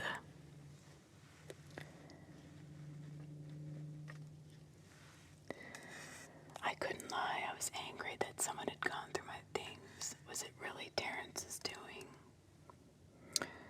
Did he really have something against me that much that he would do all this? Maybe I should confront him, I thought. No. The last thing I wanted to do was start accusing people, which never looks good. I decided to let it slide just this once. I got into shorts and collapsed into the bed. When I did so, I felt my head hit something hard.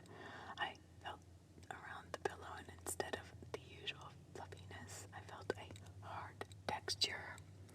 Someone had stuffed something. I reached inside and pulled out the object. It was a thick, old, leathery book. I brought it over to the lamp on the desk to see it better. The cover looked hand-stitched to the spine. In the light, I could see a symbol engraved across in gold. It was the same one I'd been seeing everywhere. My hands began to tremble at the sight of this. How did this book get here? Who put it here anyway? And why under my pillow? Why hide it?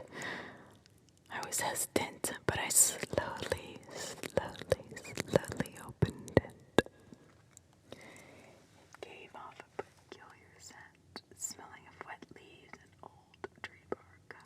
The pages were old and rather frail. They were filled with text written in black ink. I could not comprehend the words. They were written in some strange language. It didn't even look like a language that should have ever existed. I continued to turn the pages, though, seeing the text flood each one. A few pages in, I came across the first picture. It was a hand-drawn picture with limited details. The picture depicted what looked to be a star. Around the star stood several figures looking like people, one appearing slightly bigger than the others. I turned the page to find more text. I continued turning until finally I came across one showed one of the human-like figures standing on what looked like a pedestal. The other human-like beings stood around the main one. Again, I flipped until I came across the third picture. This particular picture showed the star from before. It looked bigger with squiggly marks shooting away from it. The human-like beings appeared to be cowering in fear, kneeling down at the star, even the big one from before. The next picture after that depicted the human being like ish things falling from the sky, their faces drawn in fear. The one I turned to after showed them drawn in a dark place, their faces twisted in despair. It then showed the human-like figures begin to change into hideous, deformed-like creatures. They had teeth and horns protruding out of every part of their bodies. The biggest one even looked worse than the rest, with eyes drawn angrily, with sparks coming from its fangs that filled its mouth. Despite appearing like the drawing of an 8th grader, the images were extremely disturbing. Something about them made the hairs on my neck stand up. I wanted to stop, but my hands kept turning the pages despite my mind's wishes. The next picture, it showed one of the hideous beings straying from the others. It was smaller compared to them. The key creature came across a man in the next one. It appeared to reveal a swirl-looking symbol to the man. The man appeared to walk through the swirl. When he did, the creature followed. A small child stood in front of the man in the next one. It was weird, but the two looked similar somehow. The creature appeared to possess the child's body. When it did, the man fell to the ground, presumably dead. Now in the child's body, the child grew up. As it did, it showed the creature leave the man's body, depicting it underground, possibly sleeping. The man was seen surrounded by many people, with others joining. Eventually, like before, it showed the creature awaken next to the man, showing him another swirl. Again, the man walked through the swirl with the creature following, appearing in front of a child. Once again, it possessed the child and the man died. The images repeated, and each time they did, I noticed the creature's size getting bigger, growing, massive. Finally, I skipped further into the book to see where it would lead me. The images revealed something different this time. Now it showed the man with the woman, the creature standing behind her. When I flipped where the next image would appear, I found its page stuck tightly together to another. I tried to pull them apart, but a tear began to form, threatening to ruin both pages altogether. I decided to skip it and move on to the next image. Oh, my heart dropped when it opened up to me. This time the image showed the woman pregnant among the group of people from before. The images later went to show the woman in labor, giving birth to this child. The man appeared to have delivered the baby. However, it looked like no ordinary child. It was depicted to have large black eyes with long teeth. Horns poked out in many directions of the child, with its legs and arms disproportionate to each other. The man was holding the child in the air, almost like he was glorifying it. At that moment, I could not take any more and slammed the book shut.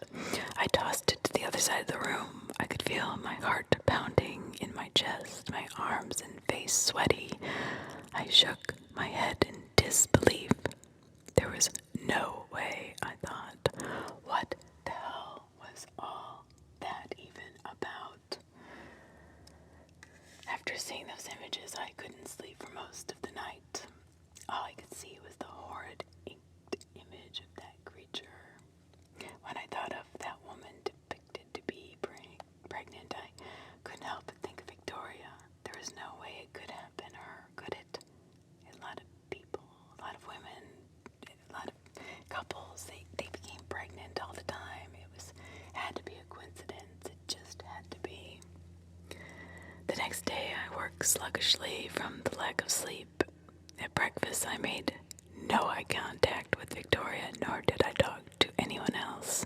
If they asked, I simply blamed it on a headache or tiredness. While working, I pleaded to myself, hoping Victoria would not come by as she usually did.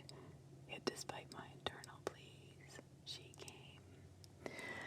"Marcus, are you feeling any better?" she asked, entering the room. I didn't respond. I didn't even look up. "Marcus," she said, "are you all right?" My silence caused her to press on. "What's wrong? Why are you ignoring me?" she asked. I could hear a hint of annoyance in her voice. Still, I gave her no answer. What could I say? All I could think about was, "Fine," she yelled, and proceeded to leave the room. "That child?" I asked her without looking up.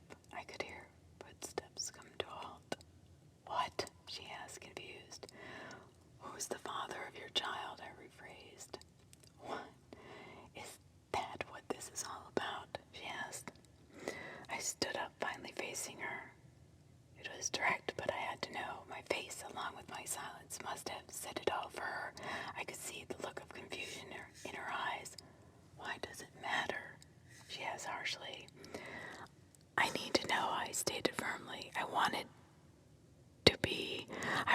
it to be from her boyfriend, or even her deadbeat husband, or any of these were better than what I was thinking. Yet the entire time I had been there, I had not seen him, or had there been any mention of a man. She just stared at me, her mouth open as if trying to find the words to speak. Tears formed in their eyes. They were gazing at me angrily with sadness simultaneously. She shook her head softly, never taking her eyes from mine. Finally, she spoke. You stay away from me, Marcus. Never come near me or speak to me ever again. I will have you sent home. Do you understand me?" She stormed out, leaving me dumbfounded. My plan had backfired. I wanted to call out to her to stop her and apologize, but again I was at a loss for words. Like an idiot, I just stood there and let my head fall down in grief. As the day continued on, Victoria never returned to see me while I worked. Meal times, no eye contact. She just focused on her plate. I felt horrible for what I did. I had no right to put her on the spot like that. I was so angry at myself. After dinner, I attempted to talk to her as she was leaving her for her room. She ignored me, though, and I did. I don't know why I thought knocking on her door would be any better. All I received upon it opening was having it immediately slammed in my face. I sighed, truly feeling utter regret, and made my way back to my room. When I did, I sat on my bed, staring off into space. I wish I'd never found that damn book. Then everything between her and I would have been normal. I miss seeing her already, her smile, hearing her laugh, just being around her. I let my hand slide to my pillow to check for the book, only to find it gone. Stunned, I poured out the pillow's contents, finding only feathers and cotton. I was sure I'd put it back after I left each time. Was someone messing with me? I angrily began to search for the book. I checked my suitcases, tossing clothes around as I did. I checked the dressers, under the bed, and even behind the desk. Where was it? My eyes met the window, and I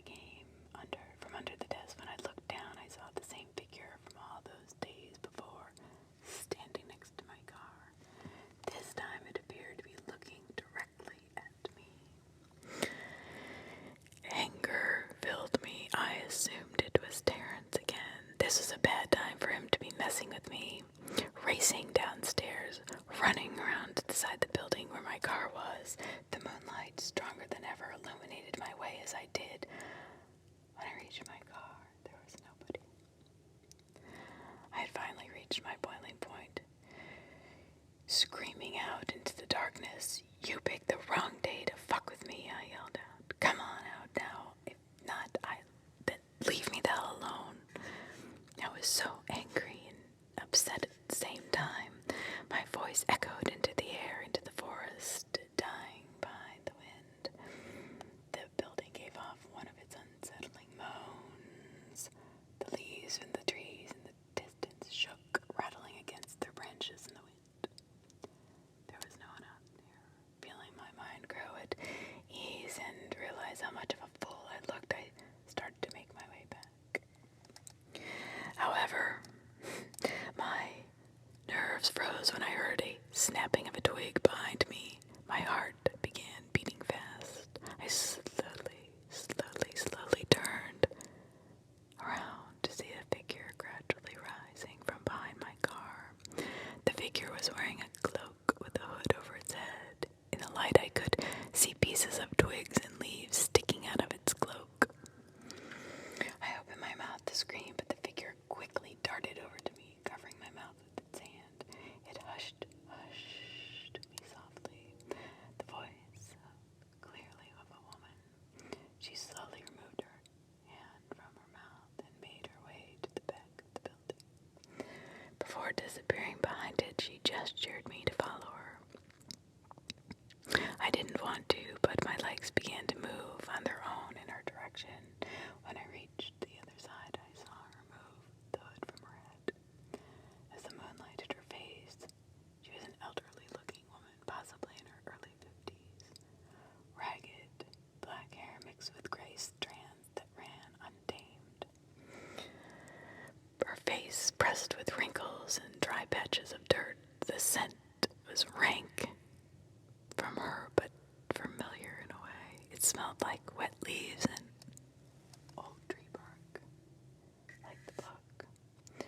"Did you see it?" she whispered. Her voice was crackly and rasp. "You saw it in the book, right? You have to help me. You have to help me save my daughter." The ritual. "Who the hell are you?" I asked, backing up from the woman. "Please," she begged, grabbing at my arm. The smell, more unbearable, up close. "Get off me, you old hag," I yelled, pulling myself free. She hushed me loudly. Her eyes appeared wide, scanning the area with paranoia. "You want them to hear us?" "Who will hear? What are you talking about?" I asked harshly. It had only been a few minutes with her, and I was already beginning to become irritated. "Them," she hissed. I could see the white of her eyes gleam in the moonlight and her weak attempt to scare me. I shook my head, unmoved. "I don't have time for this. I'm really tired and I have to get up early. Honestly, I don't care what you do out here. Just stay away from my car. I don't want to catch you near it again or else I'll report to you." "No, please don't. Please," she begged, ready to grab at me again. However, I was able to avoid her clawing hands this time. "Fine," I shot back. "Just don't touch me again. I'm leaving now." As I turned to leave, I could see the woman's head sunk to the ground. Normally, this is the part I felt sorry for them, but now I just didn't care. I didn't. I was too tired. My mind was overwhelmed with the events that had transpired throughout the days before. Besides, she was clearly deranged in the head, possibly homeless, or maybe one of those people who lived off the land. I started to walk away when it hit me. I thought about what she said earlier. I looked back to see her eyeing the ground, almost appearing in a trance. I was reluctant to go back, but I had to know. "What did you mean, daughter?" "And how did you know about the book?" I asked, approaching her. Without looking up, she answered, "My daughter, I need your help to save her." "Your daughter? Who's your daughter?" "You already know her. Why do you ask me?" she replied, looking at me. Her eyes relayed need to hear it from you. I said I was sure I knew the answer as she mentioned it, but something inside me wanted to hear those words come from her. I wanted to be absolutely sure. Say her name. Victoria. Of course, she said softly. I shook my head in disbelief. But how? You're her mother, but you're supposed to be. She said you died when she was a child. Is that what she told you? She scoffed. It would be like Gary to tell her such a lie. What? She said stiffly. Yes, she said stiffly. He took her from me. When I didn't want to submit to his religion, he banished me. This couldn't be possible. Victoria's mother was dead, right? But how would I know otherwise? I did notice when I listened closely, I could hear her accent hidden behind her raspy voice. Wait, this man you're talking about, I started. I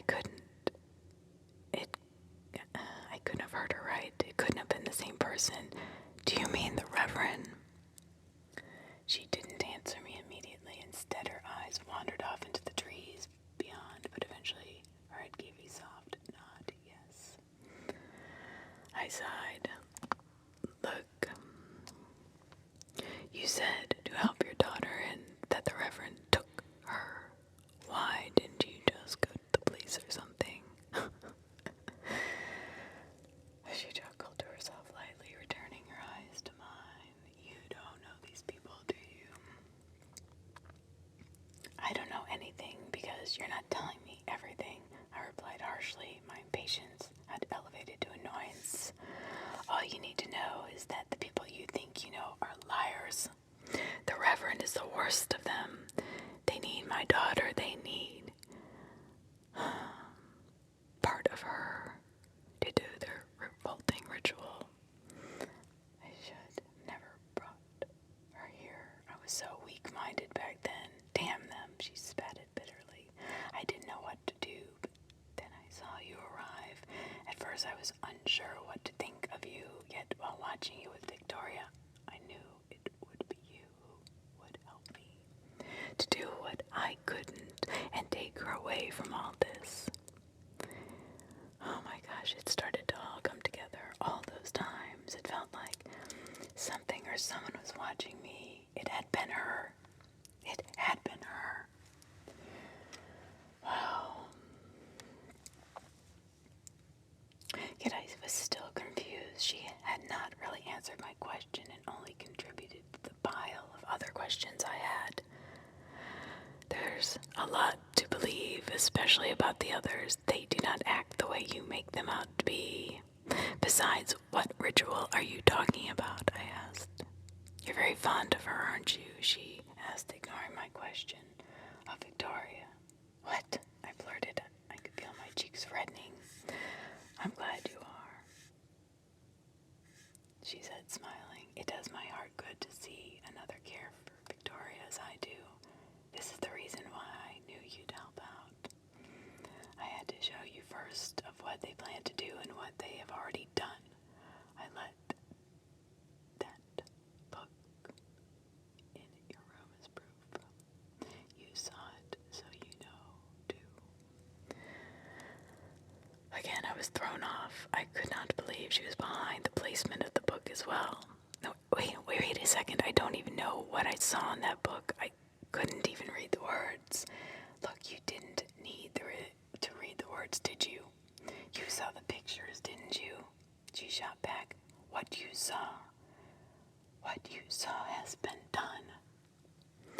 I didn't know what to think. The images on those pages were horrific. I wanted to believe, but another part of me didn't want to accept it. You mean to tell me that what's going on and growing inside Victoria is... I couldn't even finish the words. What can you expect from me then? It seems a bit too late now.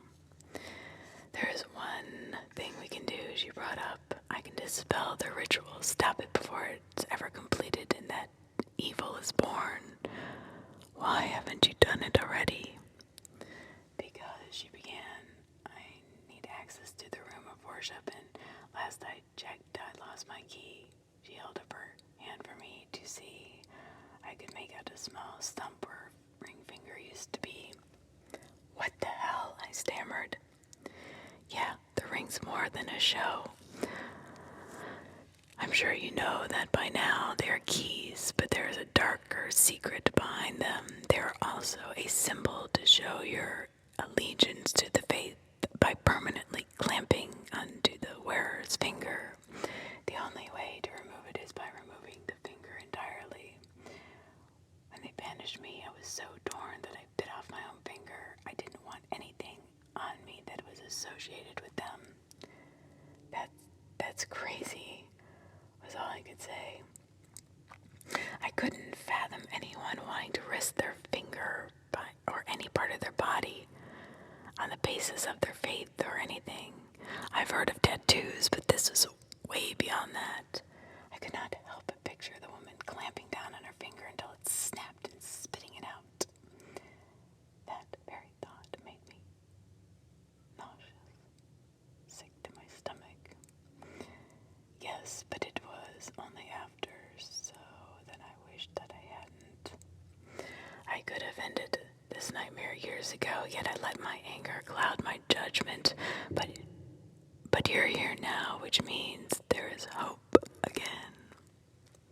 Me, I replied. I don't have a ring, though. I know, but the others do, she said, smiling. Do you know Terrence? I gritted my teeth.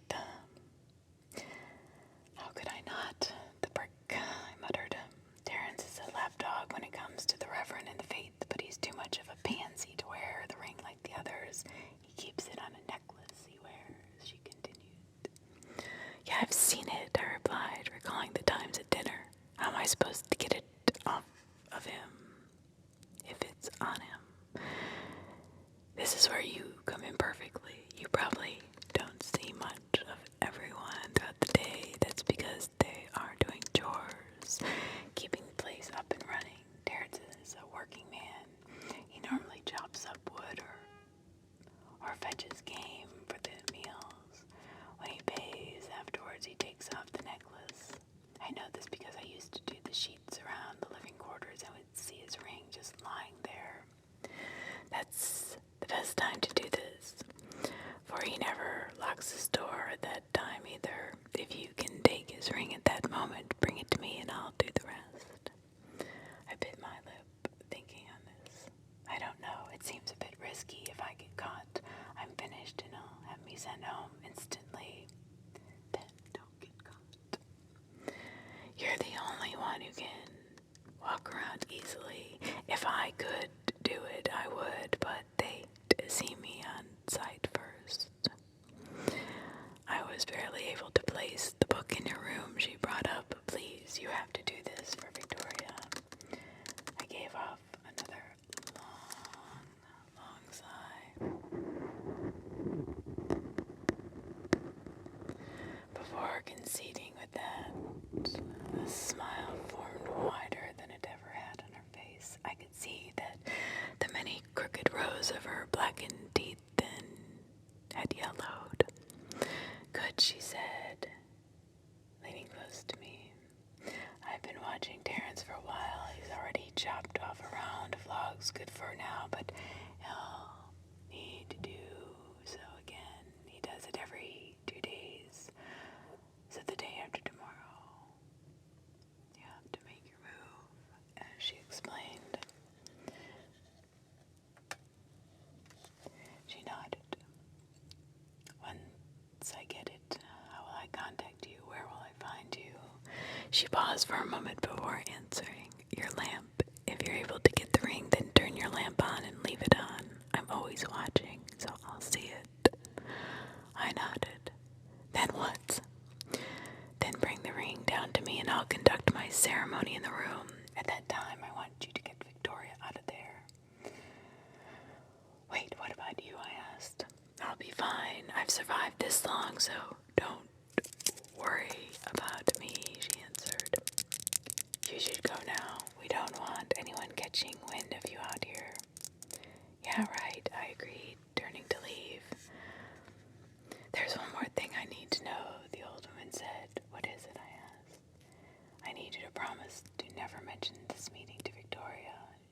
never know you've seen me." "What?" I said in bewilderment.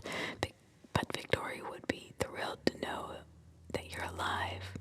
I know she would, which is why she cannot know that I am, or else she would not want to leave. "Now you can do that for me, right?" I heard her voice quiver. Her eyes became glossy in the moonlight. I swallowed hard and nodded. She turned a grateful nod and faded until I could no longer see her among the shadows. I shivered a little. The chill of the wind was finally getting to me, so I quickly ran back inside and up to my room. The following day, I started the day early as usual for work. Throughout it, I thought about the plan. Regardless of how I felt, I knew I had to make it work. I also knew I had to stall the overall progress of my work, so I made sure to inform Terrence that I would need a few extra days to complete it. My boss didn't pick up when I called, so I left a message. I made up some BS excuse about needing more time to set up and ensure the system was functioning correctly.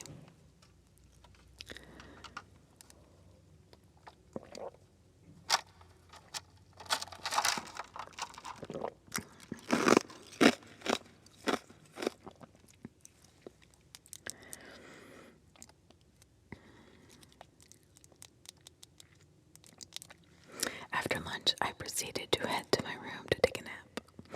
Normally I would have spent this time with Victoria. When I unlocked my door, I heard a grunting sound. The noise was subtle at first and appeared to be coming from the end of the hall. I paused for a moment, unsure if I'd actually heard something. I was ready to shrug it off until I heard it again, but a bit louder. Curious, I made my way down the hall, listening as I did. I stopped at the door. I presumed it came from and pressed my ear up against it, and I heard it again. I took my ear away. This was Victoria's door. Hesitant, I knocked on it lightly. Hey, are you alright in there?" I asked. There was no answer. "Victoria, it's me, Marcus," I continued. I could hear rapid breathing from inside, sounding almost like hyperventilating. I did not feel that it sounded good. Frantic, I knocked on the door with a little more force. "Victoria, are you alright? What the hell is going on in there?" I asked urgently. "Can you please let me in?" "Go away," I heard her say in between gasps, pressing my head up against the door softly. "Look, I understand you don't want to talk to me," I began, "and I don't blame you. I had no right to. I was a jerk back there, and I shouldn't have been prying as I did. In truth, I don't care about the baby's father is. I never did. I just wanted you to know that the words failed me again. I could see them in my mind, but I couldn't push them out. "I'm sorry," I forced out. I wanted to tell her something else, about how I felt about her, about everything, but the timing didn't feel right. I turned to leave, but stopped when I heard the door behind me. She had it half cocked to allow her face to peer through. She stared at me for a moment, as if analyzing my eyes for truth. Finally, she opened it fully, walking back into her room. I followed her, closing the door behind. Her room was really nice, unlike mine, which was bland and almost empty. Her room was very cozy. She had a desk filled with books, some open journals, others maybe novels. Her mini dresser was compiled with a vase filled with several flowers, clearly well cared for. The scent of her perfume lingered in the air. I embraced its smell, a scent I long missed. "What was the noise I heard earlier?" I asked. I thought something was wrong. She walked over to the bed and sat, making a painful face as she did. "I'm fine," she said gravely. "It's just this bloody baby is all." I joined her on the bed. "I meant what I said out there," I began.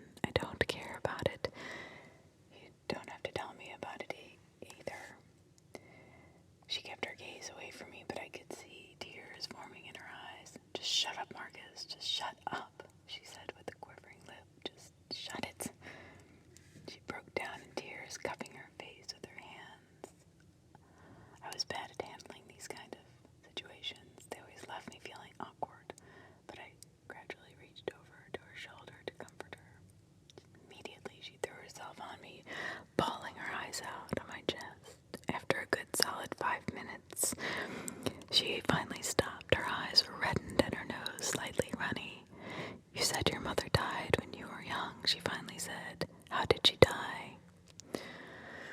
She was killed, I answered.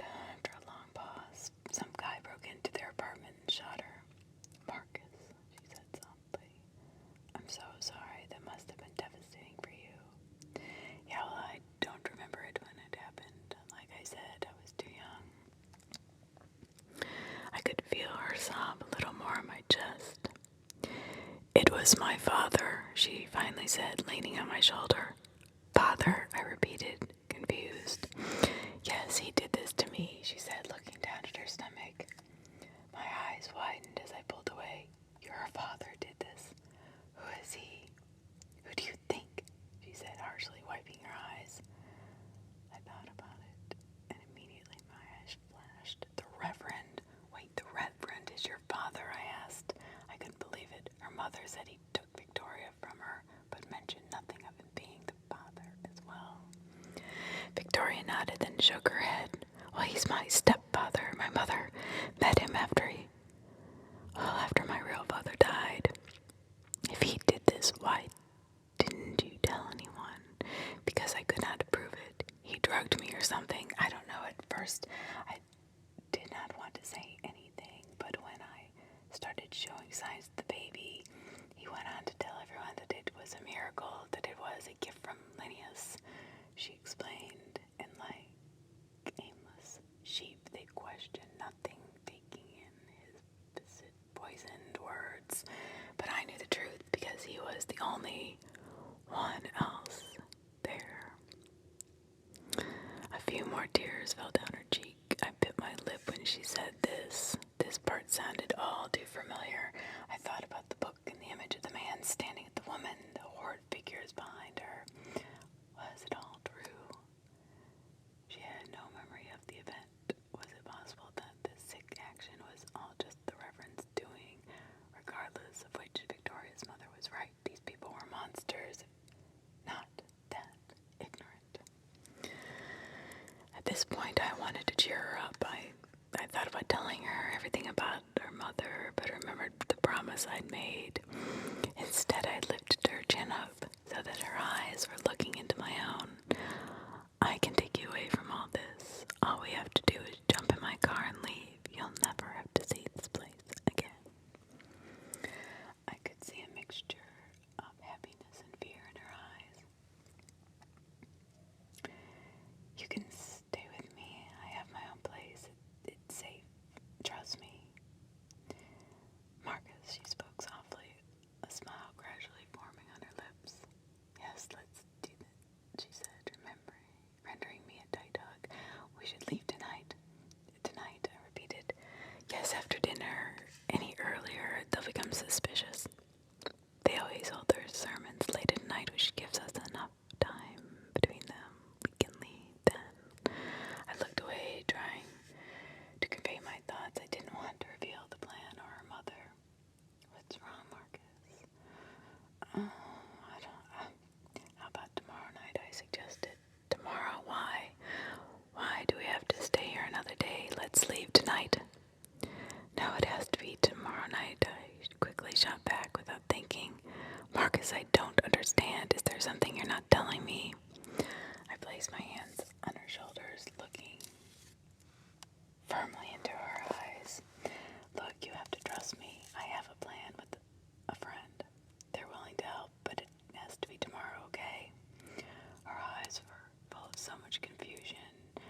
I knew she thirsted for answers, but luckily she simply nodded. Okay, I trust you. For a second, we began to lean in for a kiss, then we were both startled by an abrupt knocking at the door. I answered it to discover Sophia on the other side. Mr. Balo, she said surprisingly. We were beginning to worry about you when we didn't find you in your workspace. Her eyes shifted her gaze between me and Victoria. I trust I wasn't interrupting anything. No, I said. I was trying to maintain my composure. I was just checking on Victoria. I turned back to her to give her a wave and slid past Sophia. Heading down, I glanced down the hall to see her in Victoria's doorway. I did not want to arouse suspicion, so I continued on and back to the room I was working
probably needed it for something else, I assured myself, though that thought was not very reassuring. I decided to keep my eye on him while I worked, just in case. Looking through the trees, hoping to catch sight of the old woman, but didn't see anything. I didn't really think I'd see her since she had been able to keep herself invisible for so many years. And I knew she was watching everything as well. I continued working until Sophia came to me. She informed me my boss had called and was waiting on the phone. Great, perfect timing as always, I thought grumpily. What did he want? She led me back to where the phone was, where I found it sitting on the side, off the hook.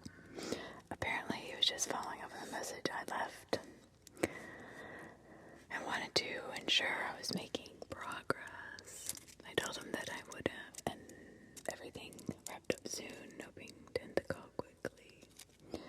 I noticed a small window in the room and peered out it, stretching the phone line as I did. I gazed out, and to my horror, I saw Terrence making his way back, his shirt fully soaked in sweat.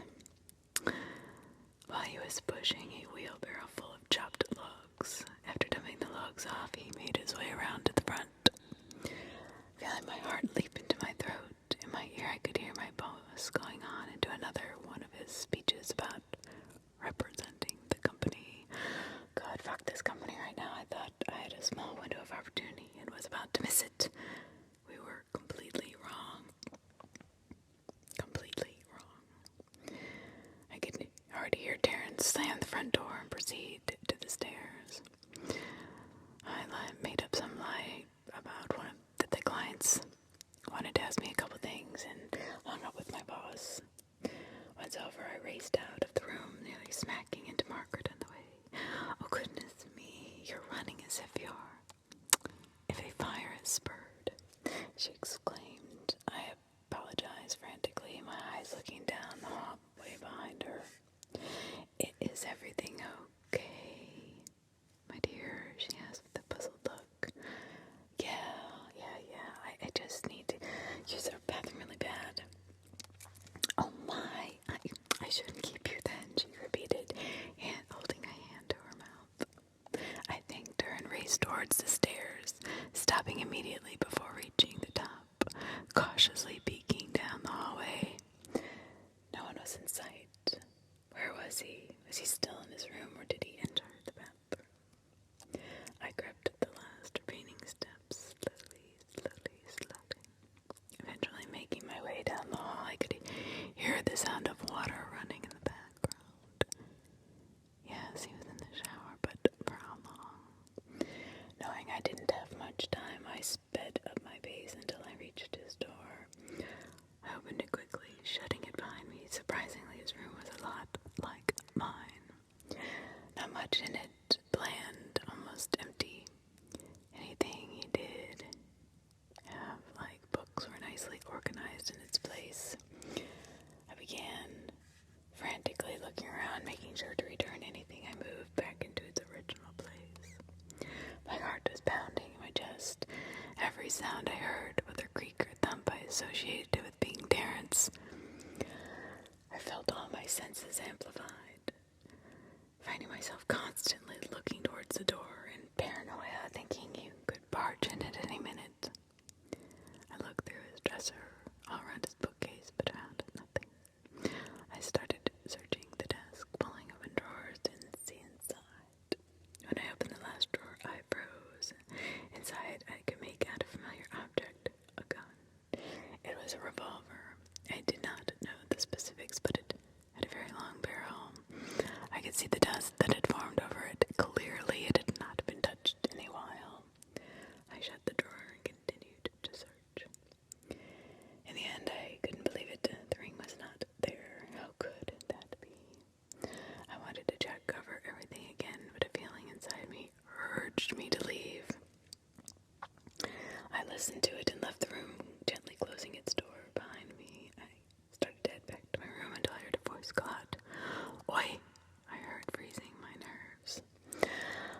shouted in complete terror. Out of shock, I turned to see a half-robed Terrence dripping in the hallway. A towel was wrapped around his waist, soaking up what little water dripped from his wet body.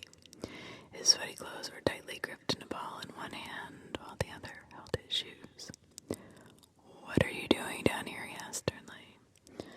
My heart now knocking against my chest as if wanting to burst out. "I just needed to use the bathroom." I didn't realize someone was in it until I got down the hall. Terrence squinted hard at me as if trying to figure me out, but finally gestured to the bathroom with his hand. "Well, it's free now," he said. I thanked him and made my way past him, pushed the door open to the small bathroom, and immediately my eyes lit up. There, sitting in the sink, was the necklace and the ring attached. He had it with him all along. I was close to reaching for it until I heard someone behind me. "There's that blasted thing," Terrence said, moving past me and grabbing it. "It's all yours now, for real now," he said, and left. I couldn't believe it. The plan failed. I wanted to punch a wall or something, even scream out loud, yet when I really thought about it, there was no chance of getting away with it freely. Even if he had left it in his room, he would have immediately noticed it was gone. There would not have been enough time to give it to the old woman and leave with Victoria, especially if we planned leaving in the morning or this evening. Sighing, I began to walk into feet back to my room. What could I tell the old woman now? We did not have an alternate plan. I continued heading downstairs and decided to get back to work. Maybe I could think of something while I did so. Dinner came, and I still had no idea what to do. I'm sure the old woman had seen my lamp was still off. To relay the plan was a failure. I wondered if she would possibly come up with a solution of her own. "Marcus, how far along are you with work?" Margaret inquired, pulling me from my thoughts. I heard there were minor delays. "Well, I should have everything up and running by tomorrow," I answered. "Oh, there's a dreadful thought. We're going to miss having you around. You're almost like a member of the family now." She gave off an unsettling giggle. "I've actually been meaning to ask you why you needed this service anyway. It doesn't seem like you really need it," I brought up. "On the contrary, my boy," the Reverend spoke. "Our faith is a rare breed, but that does not mean there are not any other inspired souls out there. We want to be able to reach any and all potential followers. With your help, we can do that and upload our sermons for all to see." "Oh, okay," I said weakly. The mere thought of them uploading footage of them worshiping made me feel uneasy.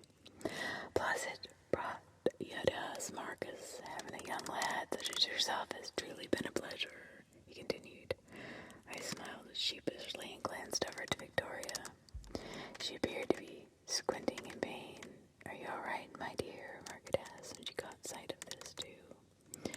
Victoria appeared to be suppressing the pain. Yes, she answered. I think I just need to lie down for the evening."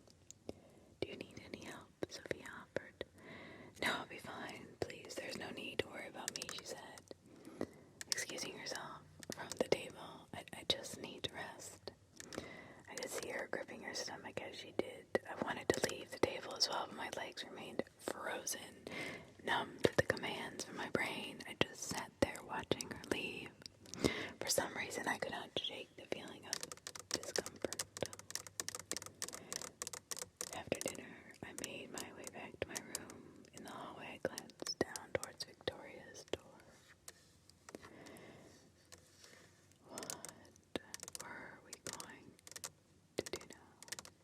The plan had failed, and tomorrow was the day I promised would be our last here. I entered my room. I was slamming it shut. I could feel tears of anger growing in my eyes. Why did it all have to go to hell? Why did that bastard have to ruin everything? And why did I have to fuck it up so badly?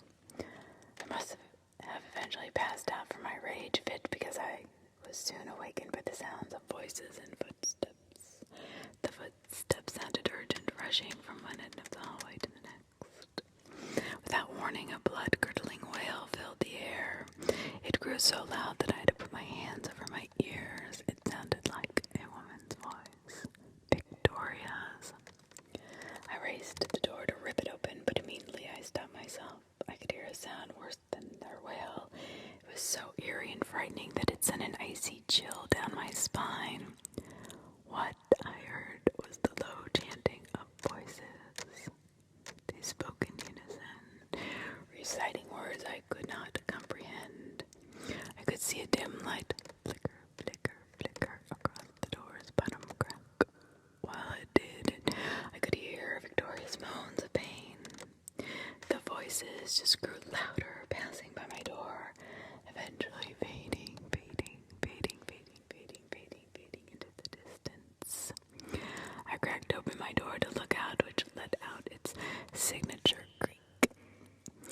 I was sure it would alert them, and I halted into mid-swing. I could see the hallway was quite still. I opened the door fully, taking a step outside. It was dark and absent of light. Under my shoe, I felt something wet. I took out my phone and used the backlight to get a better view. It was some kind of liquid, maybe water. I was ready to believe this thought until I accidentally dropped my phone in it. I quickly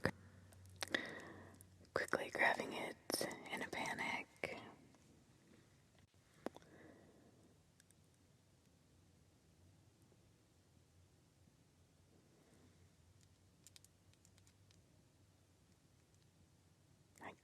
Wiping it off, but the liquid seemed only to smear. I took my phone back into my room to see it better in the light. It wasn't water, it was blood. My heart skipped at the realization of this. Back into the hallway, using my phone, slid again over the liquid. It made out more of the red line leading to the stairs. The red line leading to the stairs, the other end of the hallway, showed the trail back to Victoria's room, and then its light, which had its light on. I swallowed hard and walked towards it, trying to mentally prepare myself for the worst. I reached in and slowly edged my way in. Slowly edged my way in. There was blood everywhere. A trail of it ran from the door to her bed. The sheets were completely doused in red. I could smell her perfume mixed with smoke and the metallic smell of blood. I felt my stomach give in at the sight. Immediately I vomited all I had eaten. I felt my knees weaken and give away as well, falling to the ground and dropping my phone in the process. I must have blacked out before regaining awareness. When I gained regained consciousness, I noticed my phone's backlight about to turn black. I quickly got up, horrified that I'd been laying next to blood. What had happened in here? Grabbing my phone, glancing at the bed, a puddle of red soaked the lower of the sheets. However, I noticed there was another spot, much smaller, forming near her pillow. I slowly reached for it, unsure what I was about to see. I couldn't imagine anything worse. But I was wrong. To my dismay, I found a finger. It was clearly cut off, with the tip of its bones sticking out of the red-covered flesh. It appeared to be Victoria's. It had to have been.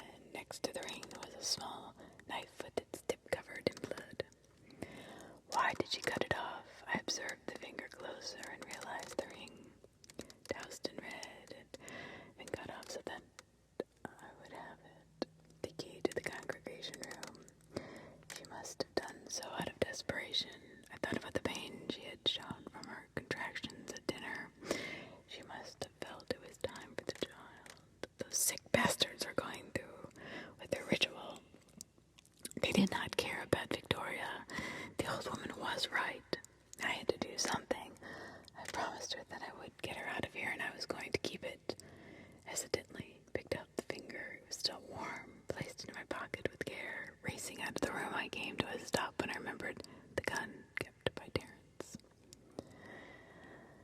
I was probably going to need it.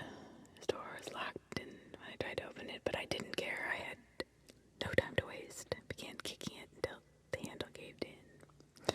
Pushing it open, running to the desk drawer when I had seen the gun last. I opened it and smiled. It was still there. I grabbed it, feeling its weight fall into my hand. With my thumb, I bumped its wheel open to reveal 6, 1, 2, 3, 4, 5, 6 bullets lined in their chambers.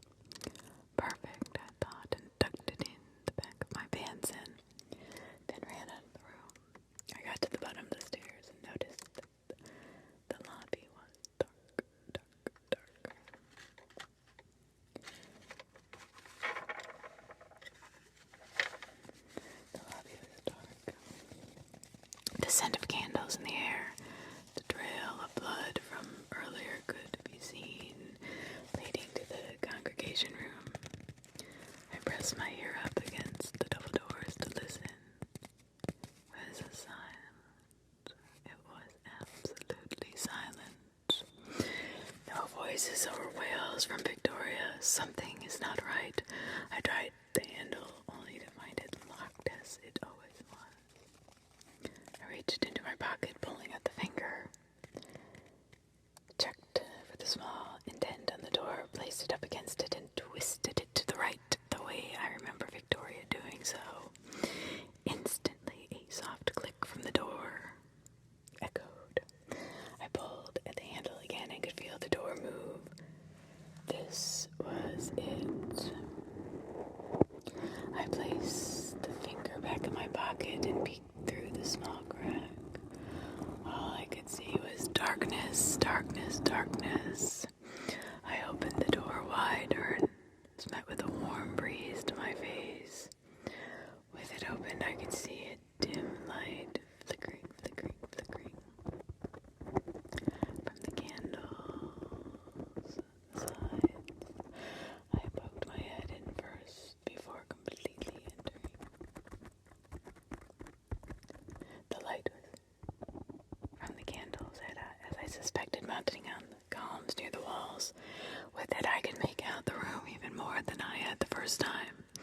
The entire area looked older in the light. The walls appeared worn out and decayed, almost blackened as if burned. The columns appeared ancient in nature, broiled with cracks and fungus throughout.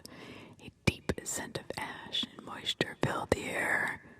I could now see the seating used were carved from stone, similar to the columns.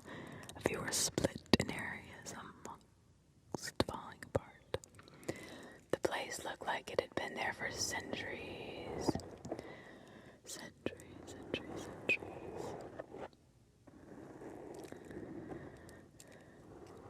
Centuries. The building must have been built around it. In the corner of my eye, I caught sight of a dark figure off to the side. The candlelight flickered across it, producing a vague outline of it. I swallowed hard, peering towards the light with frightened eyes. The thing in black hanging. Something was there, and it was watching me. Hello, I called out softly to it. I could feel every hair standing up on the back of my neck. Hello, I said again, my voice quivering. The figure gave no answer in return. Walking slowly to it, watching as the light flickered across it. With the distance closing between us, I could see its pale face in the light. My heart plummeted. Empty black holes were present where its eyes were supposed to be. The mouth was open, gaped wide, almost as if it was screaming in terror, but no noise came out. I was all ready to bolt out of there until I noticed that it did nothing. It didn't even move.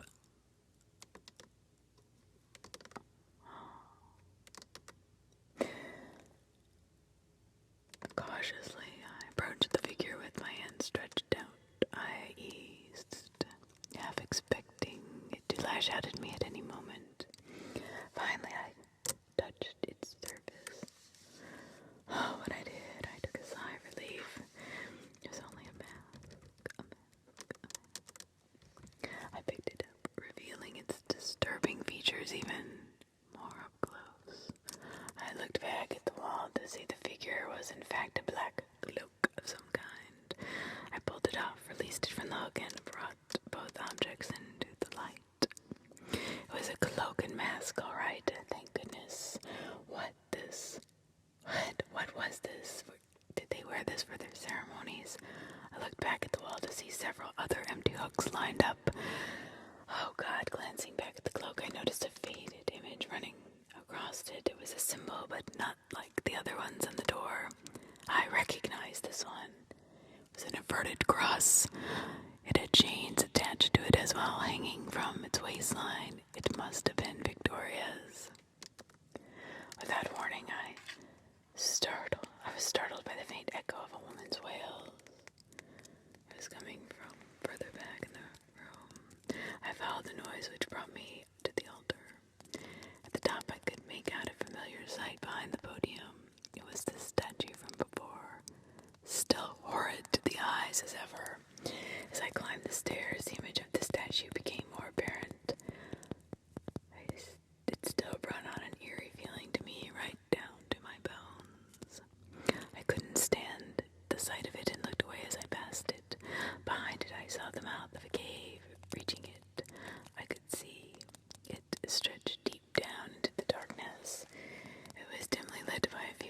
candles mounted on its wall.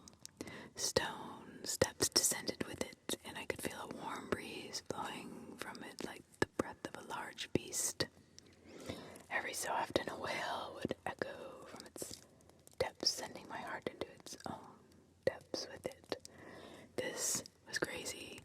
How could all of this be in here? It was clear that all of it was way over my head. I wanted to turn around. God knows I wanted to, but with each wail I thought of Victoria. I could not leave her to suffer. I glanced down at my hands to discover I was still holding the cloak and the mask. It was a long shot, but I thought if I wore it, it would help me blend in, even if it brought me a few minutes. If it only brought me a few minutes. I could use whatever edge I could get. I threw on the cloak and placed the mask over my face, over my face, over my face. I took one last breath and began making my descent. The white eye. The stairs felt like they would never end. I pressed onward, though, passing by one of the mounted candles ever so often. In between them, I was left in utter darkness. At the whim of my own footing, I took my time walking down them, adding to the anxiety to reach the bottom. Voices echoing from the abyss below, bouncing off the walls. I could hear their monotone words being spoken in unison, still incomprehensible to me. In the darkness, the words were even more nerve-wrenching. It almost didn't sound human. The last of the stairs brought me to a large chasm. A few candles were mounted on these walls as well, but they were not much help. I could see their light reveal a set of different tunnels pointing in different, diverse directions. From here, it looked like I had to choose a path, but which one was right? If I chose wrong, I knew it would be nearly impossible to retrace my steps, especially in the darkness. The voices from earlier began to echo. Once again, among the cave walls, they bounced all around, amplified by the acoustics. I focused on the sound, trying to pinpoint their origin. After several minutes, I was able to determine where they were coming from, the tunnel on the left, so I headed in that direction. The tunnel was completely dark, absent of candles. A few times I tripped on the rocky surface by using the walls helped to maintain my balance. It continued to stretch onward. All I could see was an endless void in front of me. As I walked, I felt the urge to stop, feeling as if I would smack into a wall or something. All the while, the voices continued their chanting, growing louder and louder the more I pushed forward. Finally, I reached an opening. It was glowing all the while, producing a wave of heat. I came to a rocky perch on the side. I could see another set of stone stairs curve down the area below. I didn't need to take them because the best gave a good overview of everything below. I crouched and moved closer to get a better view. What I saw would forever be burned into my mind. Below I could see 4 individuals standing in a square formation, each facing inward. 4 bowls containing an intense fire was set in between each of the individuals, forming together some sort of diamond. Markings in red, producing an arrangement of symbols and designs behind each of the figures. I noticed them. I noticed how all of them donned the same cloak and mask as I was wearing. Each of them was slowly bobbing their hands clasped, as if in prayer, except one. One was holding up a camcorder to film it all. Standing in the center, I saw a 5th person. This one wore a different cloak. It was pale white and more loosely fit than the others.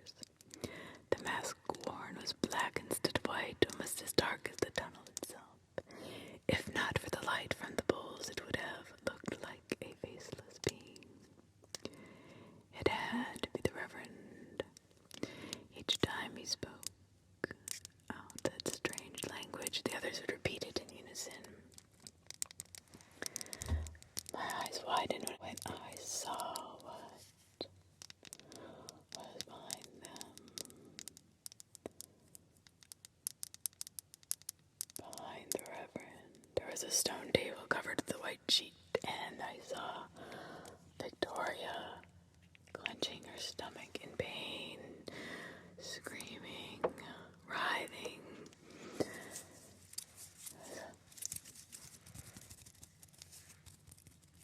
Stone table covered with white sheets, and on it, she would let out an intense wail that filled the air. The white sheet underneath her, half soaked in blood. Half soaked in blood.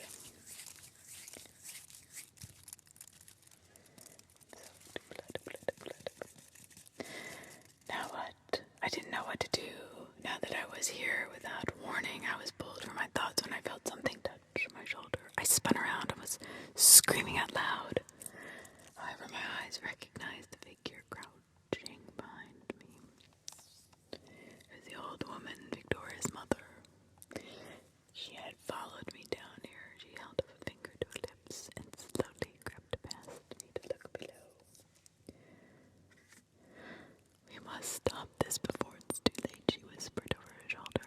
How? I asked. What can we do? We can't just rush down there without some sort of plan. She nodded in agreement. I know. We need to sprinkle this in their inner circle, she said, pulling out a small glass vial. It was filled with a clear liquid. At this stage, she said, now Victoria will need some of this on her as well. That's it? I asked sourly. That's the plan. Yes, she replied, returning her gaze below. Once this is sprinkled, I will need to recite my own incantation to cancel out the effects of the ritual. Only then will Victoria be saved and the rest of the world as well. I shivered a little. The world. You never did mention what would happen. If that child was born, I inquired. Nothing good, I assure you, but what will not happen, she answered. Listen. I have a plan. I was all ears to hear it and leaned in close. We need to draw them away from here so that I can conduct the incantation. How are we going to do that? A distraction, of course, she replied, producing a twisted smile. We need their undivided attention. I need to conduct the ceremony so that we have to lead them away. I sighed deeply. I did not like this plan already, but it seemed like the only other option. After taking a few breaths, I stood up to announce my presence. Hey, hey, I yelled. It was all I could think to say. Immediately went silent below, staring up at me. The light bounced off the faces of their twisted masks. Not one said a word until the Reverend spoke out. Marcus, is that you? He asked out loud. What a surprise it is to see y'all down here. What the hell is going on here? I stammered. What are you fucks doing with Victoria? You bastards. Better let her go, or I'll get the police involved. The Reverend chuckled, his mouth bouncing a little. Oh, Marcus, he said softly, almost in a joking manner. When y'all first arrived, I will admit I thought I understood everything about you just from our first conversation at that time. You look like nothing more but a stammering piglet that got gone astray. You couldn't even get your words right. I could see the others slowly moving away from their spots, edging their way to the stairs. But then you surprised me with your bold antics. You sneaked into our congregation room, attempted to steal one of my members' rings. Yes, I know about that, he continued. My eyes lit up. How could he have known? Y'all even warmed up to Victoria, convincing her to leave all this and get her family behind. Oh, he finished. Now that, my boy, is something. Tell me, I know you're sick of seeing everyone suffer like your grandfather or even your mother that passed away when you were young. I was dumbstruck. How did he know all this? He couldn't have. He continued. suffering doing so unnecessarily. And for what reason? But for what he wants, he said, pointing upward. With Lanius, though, we can reshape this world. He'll reshape everything in his image and erase all that pain and that suffering. Everything will be set right the way it should be. Why not be willing to join him in this transformation? I could see the other members drawing closer up the stairs. Think about it, Marcus. Are we really that bad at people? Look at yourself. What have you really believed in that you could hold on to? He continued. Join us down here. Be a part of that new world, a new direction.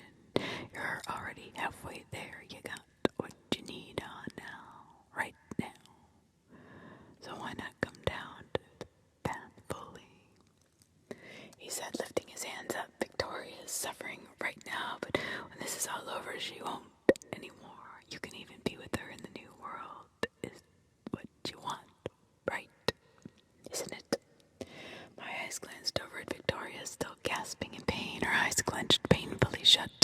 I listened as she let out another horrific wail. I could see an impression of something moving around in her, pressing upward against her skin. My voice was lost. I was unable to say anything. This bastard was crazy. They all were, however. If that was truly the case, why was I so hesitant? Was there a part of me that wanted this, that believed in this? Immediately, the old woman stood up to reveal herself too. Poisonous words never fail to excrete from your mouth, you sniveling snake. She hissed at him. Who is that up there with you, Marcus? He asked calmly. Who do you think, you foul bastard? She barked.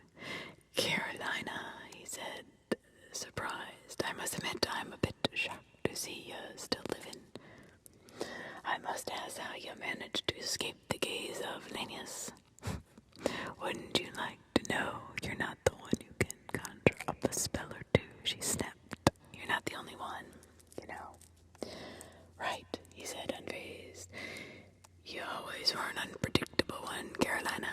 I truly was heartbroken when I learned you weren't fully on board with us. She scoffed at this. So, Marcus, what will it be? He asked, returning his attention to me. I glanced over to see the old woman's eyes gleaming at me from the shadows.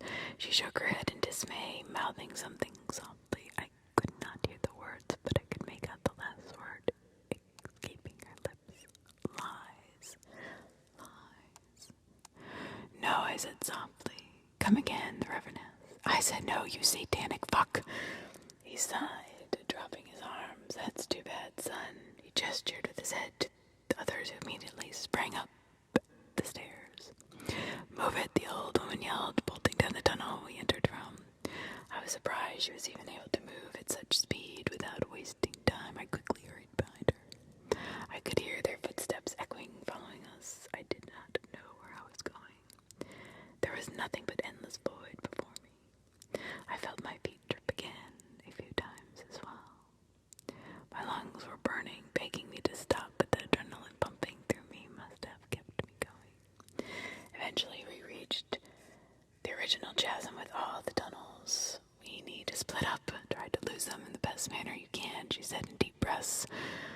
I was half out of breath myself, barely catching what she said. Without hesitation, she ran off to the tunnel on the left. I took a hint and darted to the nearest one to my right.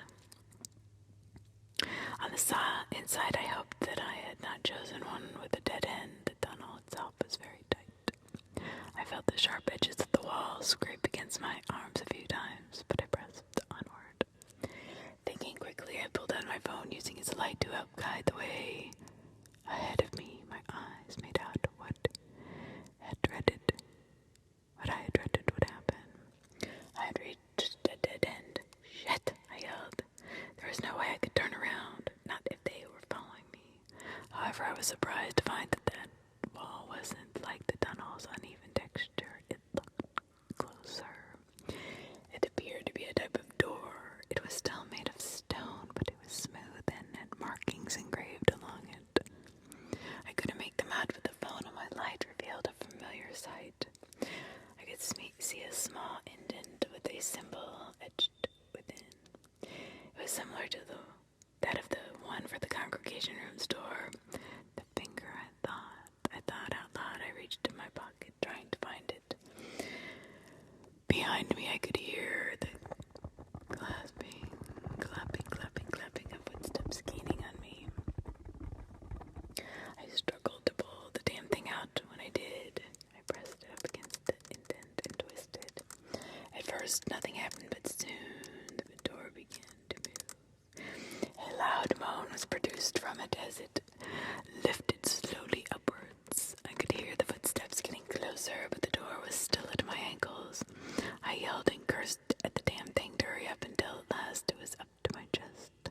It was good enough for me. I was ready to pull through the opening when suddenly I was tackled from behind. The force that tackled me sent me forward along with my attacker. We both rolled into the room, sliding away from each other. I landed crudely, banging my knee and elbow in the process. It was not until I looked up that I caught the scent of something putrid in the air. The room we had entered was colder than the other areas that seemed to be darker. My impaired vision must have amplified my sense of smell because I was completely appalled by it. It was as if something had been decaying, or rather, many things had been decaying. Under my hand, I felt something hard poke me. I could not see the object clearly, but I felt how smooth it was, almost too perfect around it. I felt another object with the same thing, the same feeling. I wanted to use my cell phone, but I couldn't find it. Clearly dropped from the fall. I did, however, hear a man grunting, apparently my attacker. "Y'all little shit, I knew you'd be trouble from the start," I heard him say. Oh, the voice sounded like Darren's. I could hear him standing up. His breathing was rapid from the chase. My heart leapt into my throat. I tried to be extra careful while I rose to my feet, hoping not to draw his attention. If he was like me, then it was impossible to see anything in this darkness. If quiet enough, I could probably sneak past him. I started moving forward, taking small steps while I listened for him. The Reverend told me about the ring. "You thought you were slick about it all, huh?" He yelled out. His voice echoed. "You see, the Reverend knows all and sees all." I could hear footsteps pacing around. The acoustics of the room made it hard to pinpoint his exact position. "Then you stole one of our tombs, but I found it," he continued. "I was glad you did, though. You got to see what's coming to that pitch. I hope you enjoyed every last of it," I said, chuckling. He said, chuckling. I don't know what came over me after that. After hearing those disgusting words, I somehow managed to find and pounce on Terrence in an immense rage. I did not hesitate and swung where I thought his head was, striking a hard surface. I yelled out in pain. It was his mask that I struck. He laughed, rendering a strong blow into my stomach. I felt the wind painfully rip its way from my mouth. Afterwards, he pushed me away, which sent me falling on my back. I felt the sting from something hard pressed itself against beneath me. I reached behind for the object, and my eyes lit up. Immediately after, his hands grabbed at my legs to pull me close, still in pain. I kicked at him and pulled out the object from below. I cocked it and aimed it in his direction and pulled the trigger. A flash of light lit up the entire area for a split second, followed by a loud bang. The noise echoed throughout the chasm, and beyond that flash of light was enough for me to locate my phone. I grabbed it, pushed a button, and aimed it in front of me. I could see Terrence in the illumination gripping his arm in pain. The blood from his wound dripped to the ground. "You little," he started, but croaked in pain. The gun shook in my hand. I'd never shot one before. What to do next? But there was a deep growl that filled the air, echoed all around us. The ground was trembling from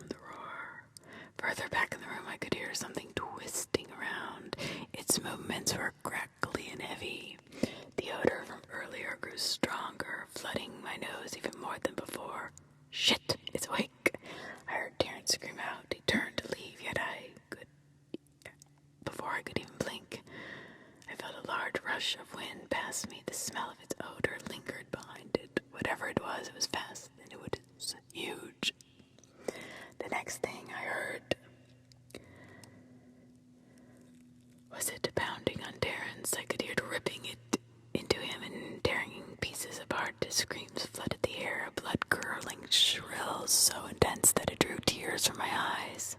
I could hear the thing continuing to tear at him, cracking the bones as it did. I managed to find the feeling in my legs and bolted out of the room. Behind me, I heard the thing let out a frightening roar. I did not stop, though. Pushing as hard as I could through the tight walls, I could hear heavy footsteps pounding behind me. The snarls from its breathing grew closer in my ear. It was gaining quickly. Without thinking, I aimed the gun behind me and fired off a few rounds. It was not until after the third round that I heard another loud roar. The footsteps behind me immediately came to a halt. I continued running until I reached the open area once again, out of breath. But I could not stop. That thing was sure to continue its pursuit, so I could not waste any time. Before I could gain full composure, I heard footsteps heading in my direction. They were not from the tunnel behind me, but ahead. I quickly readied my gun, ready to fire again.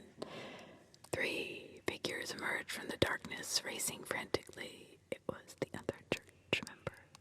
I had already fired 4 bullets, which meant I only had 2 left. There were 3 of them, so I would have to decide carefully who I wanted to shoot. They came to a halt in front of me. "Hello, Marcus," I heard Margaret's voice speak out from the 3. "Have you finally stopped running?" "Back the fuck off," I yelled, the gun still pointing at them. "If I have to, I will kill you crazy bastards." I heard one of them giggle. It must have been Sophia. They slowly began edging their way towards me. I backed up a little, keeping the gun trained on them. I started to shift to the side, hoping to align the next tunnel to my back. It was clear this gun was doing nothing for me. I probably only have enough time to shoot one before the other would rush in. I would need to be quick so I could make a run for it. "Come now, Marcus, have you realized it yet? You really think we invited you all this way out here just to install some silly computers?" Margaret began. Stunned when I heard this. "What the hell are you talking about? Why else would I be here?" She chuckled. "Oh, we needed a legitimate reason to get you out here, and here you are. You don't even know who I am." She was clearly talking nonsense. "Is that what you think? I'm surprised none of this appears familiar to you. You have, after all, been down this path before," she continued. My hand slowly lowered the gun. I don't know why, but a small portion of me believed, even if it did sound ludicrous. "What do you mean?" "It's Lanius. He's always had a fascination with you," she answered. "Something about you, She started to say, but trailed in her words. "What about me?" I demanded. Before she could answer, a large figure bolted from the shadows, bouncing on Margaret. It was that horrid creature. It had got up. Among the dim candlelight, I could make out more of its features. I really wished those candles were not there. Through the poor lighting, I could see its thin, elongated arms with sharp talons for fingers. Massive horns extended from its back. Its loose, wild hair fell across its crude snout of a face. Its blood-colored eyes glowing, piercing the darkness. I watched as it began tearing into Margaret as it had Terence. Each new sound of splitting flesh came a louder shrill from her. Loud cries bounced off the walls, extending throughout the tunnels. The others attempted to flee, but they didn't get far. This creature was merciless, pouncing on them, tearing them into shreds. Suddenly, I felt a harsh tug on my arm, pulling me down the tunnel behind. It was the old woman. I didn't know where she came from, but I didn't question her. The tormenting screams of the others continued to resonate in the air. The burning pain in my lungs returned as we turned and ran. The old woman yelled back not to stop. I could hear the struggle in her voice as we maintained the pace. There seemed to be no end to the tunnel. I felt like we were running in place, making no progress. In my midst of exhaustion, I felt my foot drag, causing me to lose my balance, falling hard, slamming onto my already injured knee. Get up now," the old woman screamed at me. I tried, but struggled to do so, caught in the blend of pain and exhaustion. Trying to pull myself up behind the wall. Using the wall behind me, I could hear the rapid thumping of large footsteps once again. The old woman helped me. She threw my arm around her shoulder and began assisting me forward. It was too late. We could feel the gaze emanating from the creature behind us.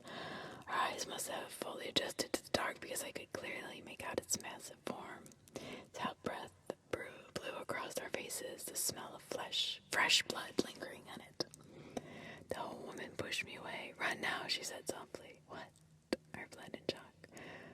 "We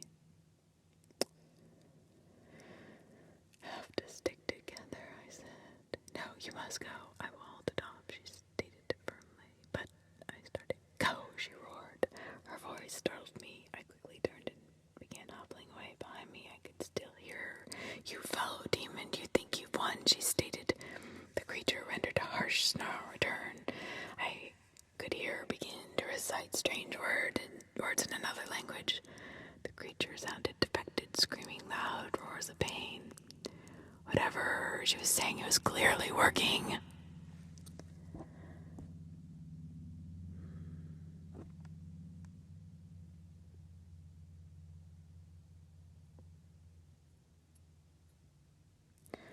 I paused to look back, just making out faint outlines in the dark.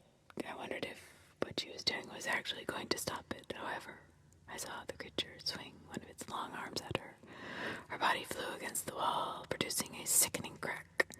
Her words instantly died.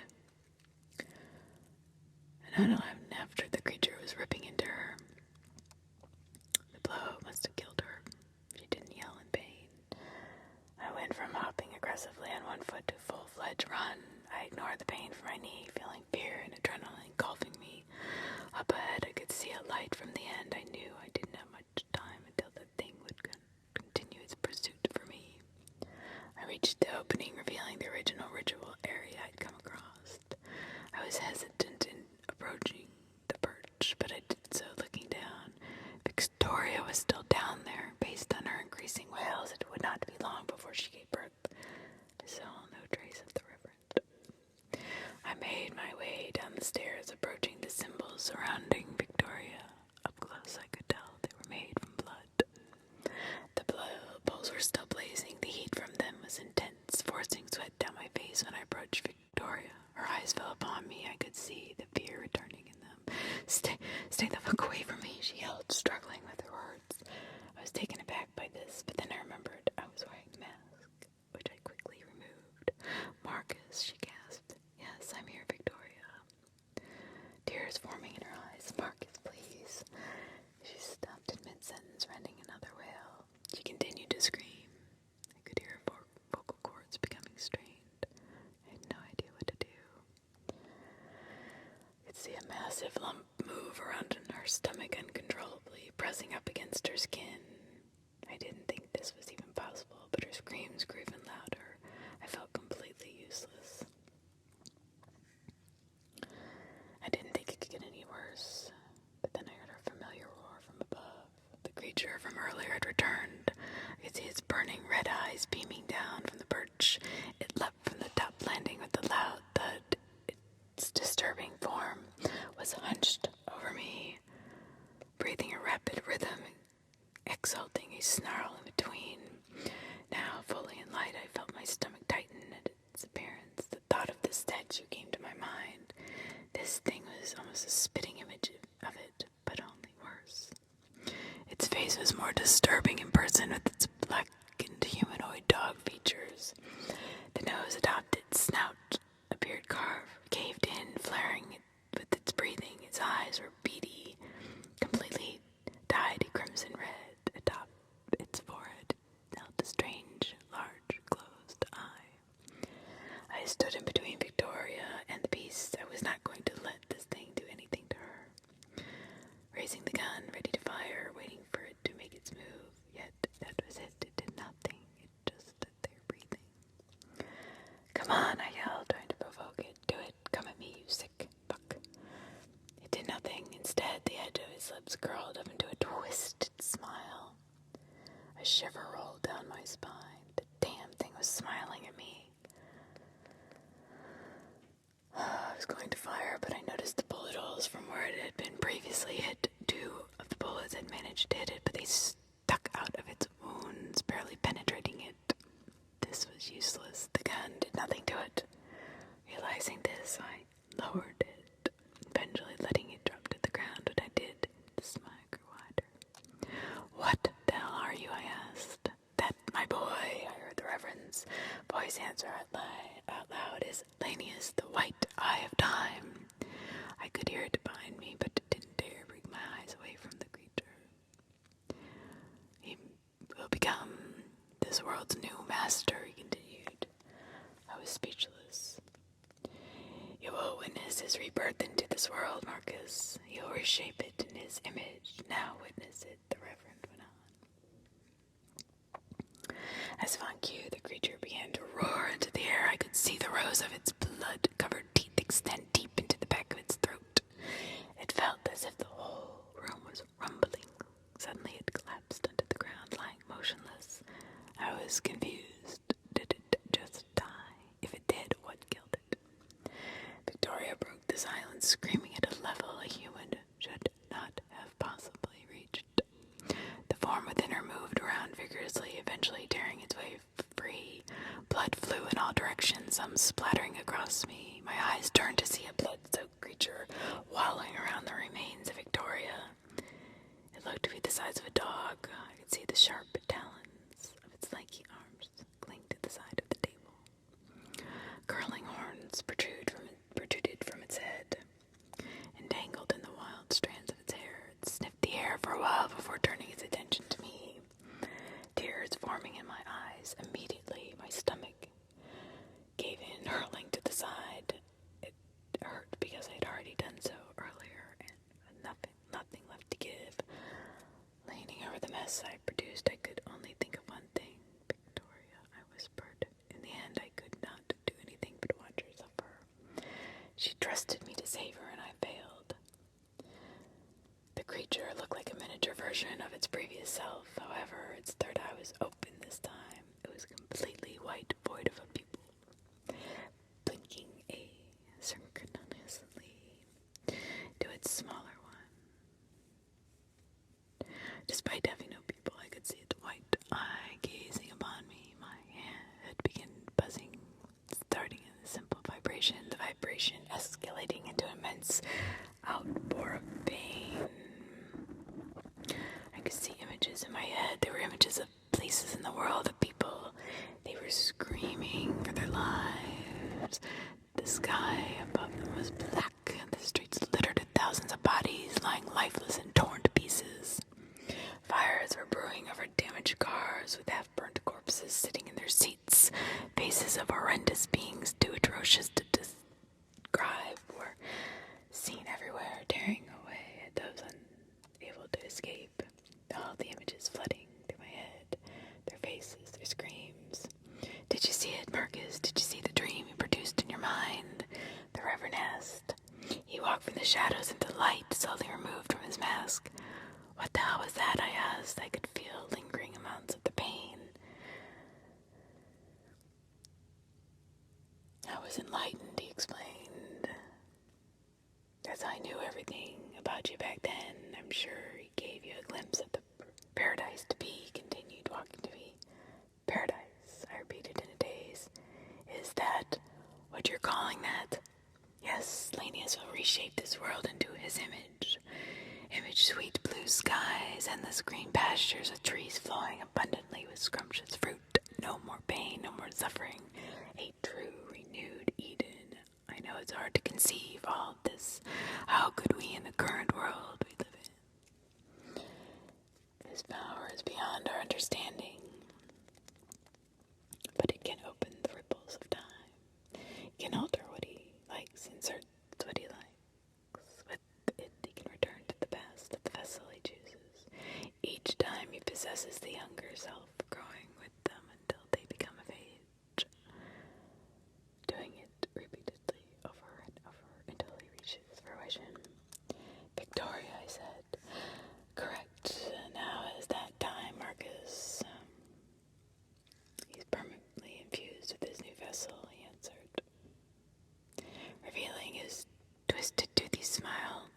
You, I asked, still feeling throbbing in my head. Come now, Marcus, I've merely been a humble servant, ensuring everything is arranged properly for his rebirth. Lanius is interested in you. Recall the pages of the tomb, yes. What do you think that was, Lanius? I shook my head in disbelief. None of this made sense. There was no way it could have been me. You're lying, that's impossible. If so, why me? Well, I don't really know, but you should feel honored. I don't understand. You said he's always been using me, but I don't recall any of those times. Of course you don't. Each time he removes your memory. What is left of Marcus Bale will be no more. I found my head shaking. I couldn't believe it. I didn't want to. Please, Marcus, he continued. What will it be, Marcus? He continued. I remained silent. It seemed like a lose-lose situation. I think I started to answer. You're full of shit, I said. His eyes twitched with dissatisfaction. How very disappointing, he said, turning his back. I could see his hand move into his cloak. He turned and produced a gun in his hand. He fired the weapon, missing me. I quickly threw myself to the ground. Grabbing my own gun, I pointed and shot him around, just as he did. His shot grazed my side, only piercing my cloak. My shot, however, had hit him in the leg. He fell to the ground. He proceeded to lift his gun, struggling to aim it at me. I walked over to him, keeping my own gun pointed at him. Standing over him, I held it to his face. He smiled at me before dropping his own in defeat. You think this hasn't already happened, Marcus? It's inevitable, he said. The smile grew wider in his face. I didn't answer. I pulled the trigger, and his body went limp. I didn't like this, though. There was something about this place, whatever it was. I was ready to leave. Unexpectedly, I felt the same pain pulse from earlier flood my head. I fell to my knees, gripping my head. I could see the creature crawling from the table, dragging its deformed limp legs. It snarled at me, moving closer in speed. I held the gun in my hand and pulled the trigger, but it only clicked. I repeated the gun action, only to receive the same result. It was empty. Quickly, I reached over with my other hand and grabbed the Reverend's gun. Yet it was too late. The thing pounced on me, slimy hands gripped my neck. I could feel its hot, putrid breath on my face and see pieces of flesh. I could feel its presence in my mind. It was like it was searching for something. It wasn't until the last minute that I could visually see what it found. Immediately, we both were engulfed into a blinding light out of nowhere. When the light cleared, I found myself lying in something cold, and I stood to my feet. It was snow. There was snow everywhere. Where was I? There was all the reeves and lights on all of the doors around the buildings. Christmas. How could this be? It was July. Something was familiar, but I didn't know why. The building was fairly tall, maybe 4 stories. Something drew me towards it. Through the glass, I could see my reflection. I could see that horrifying mask over my face. How did it get back on my face? I also noticed both the guns still in my hands. I can't describe it, but I felt lightheaded. I could hardly recall what I had been doing prior to arriving here. In fact, I didn't even remember where I'd got this cloak from. I felt the urge to enter the building. I let it take me up to the stairs. I began climbing, passing more doors on each floor. Reeves, Christmas related, at each floor. Then I stopped at a door, left marked 3A. Why here? I felt my hand lift and knock. So I banged on the door again. I felt my hand reach back into my cloak, pulling out the revolver. Fear filled my eyes. Why was I grabbing the gun? I wanted to warn the person inside not to open the door, but my mouth would not obey. To my horror, the bolt unlocked and the door opened. My eyes could not comprehend the sight in front of me. It was my father, very young, but it was him. How was this possible? My hand struck him across the face. My leg kicked him back. The woman inside gave an ear-splitting scream in shock. It was the young face of my mother, my real mother. She was alive, but how? The apartment, heavily decorated in Christmas atmosphere. But I feel a sense of familiarity to what was transpiring before me. Again, my hand moved without command, shutting the door and locking the bolt. Pointing the gun at my parents, engulfing their eyes, was fear. Why are you doing this, my father? What do you want? I wanted to answer. I heard a soft voice to my side, a young child, the younger me. I felt a strong force vibrating through my head. Feeling it filter out, it was odd. It looked like fumes of gasoline towards my younger self. It suddenly hit me. I felt a partial memory return. I recalled the words of the Reverend happening to me again. Of that thing, Lanius, it was inside me, controlling my actions. I needed to take over my younger self for its vessel. It needed to take over my younger self for its vessel. I could feel its presence vacating my body, watching it flood into my younger self. My parents couldn't see it. Concentrating, I attempted to move my hand. The one with the gun was solid and unmovable. The finger that the hand began moving on its own accord, I could feel it tighten on the trigger. The gun still aimed at my mother. Why was I doing this? Why did I want to kill my mother? I made every attempt to stop my hand, but slightly. Something was different. Having a dream, I recalled it. Slightly different, though. I tried to focus, attempting to recall one of them. One of those dreams. For some reason, it was so hard to do so. I didn't know why, but I felt it necessary to remember it. More pieces of the puzzle came together in my dream. I saw myself with the gun. I recalled the face this time. It was a smiling face of my mother. She was completely encased in the light as if the source of it. At that moment, I understood everything. I knew what I needed to do. I concentrated on my other hand, focusing on the image of it moving to my command, hoping the thought would render it. I could gradually feel my control returning. Somehow, the more the creature left me, the more I gained feeling in my body. I concentrated on moving my arm, feeling its mobility.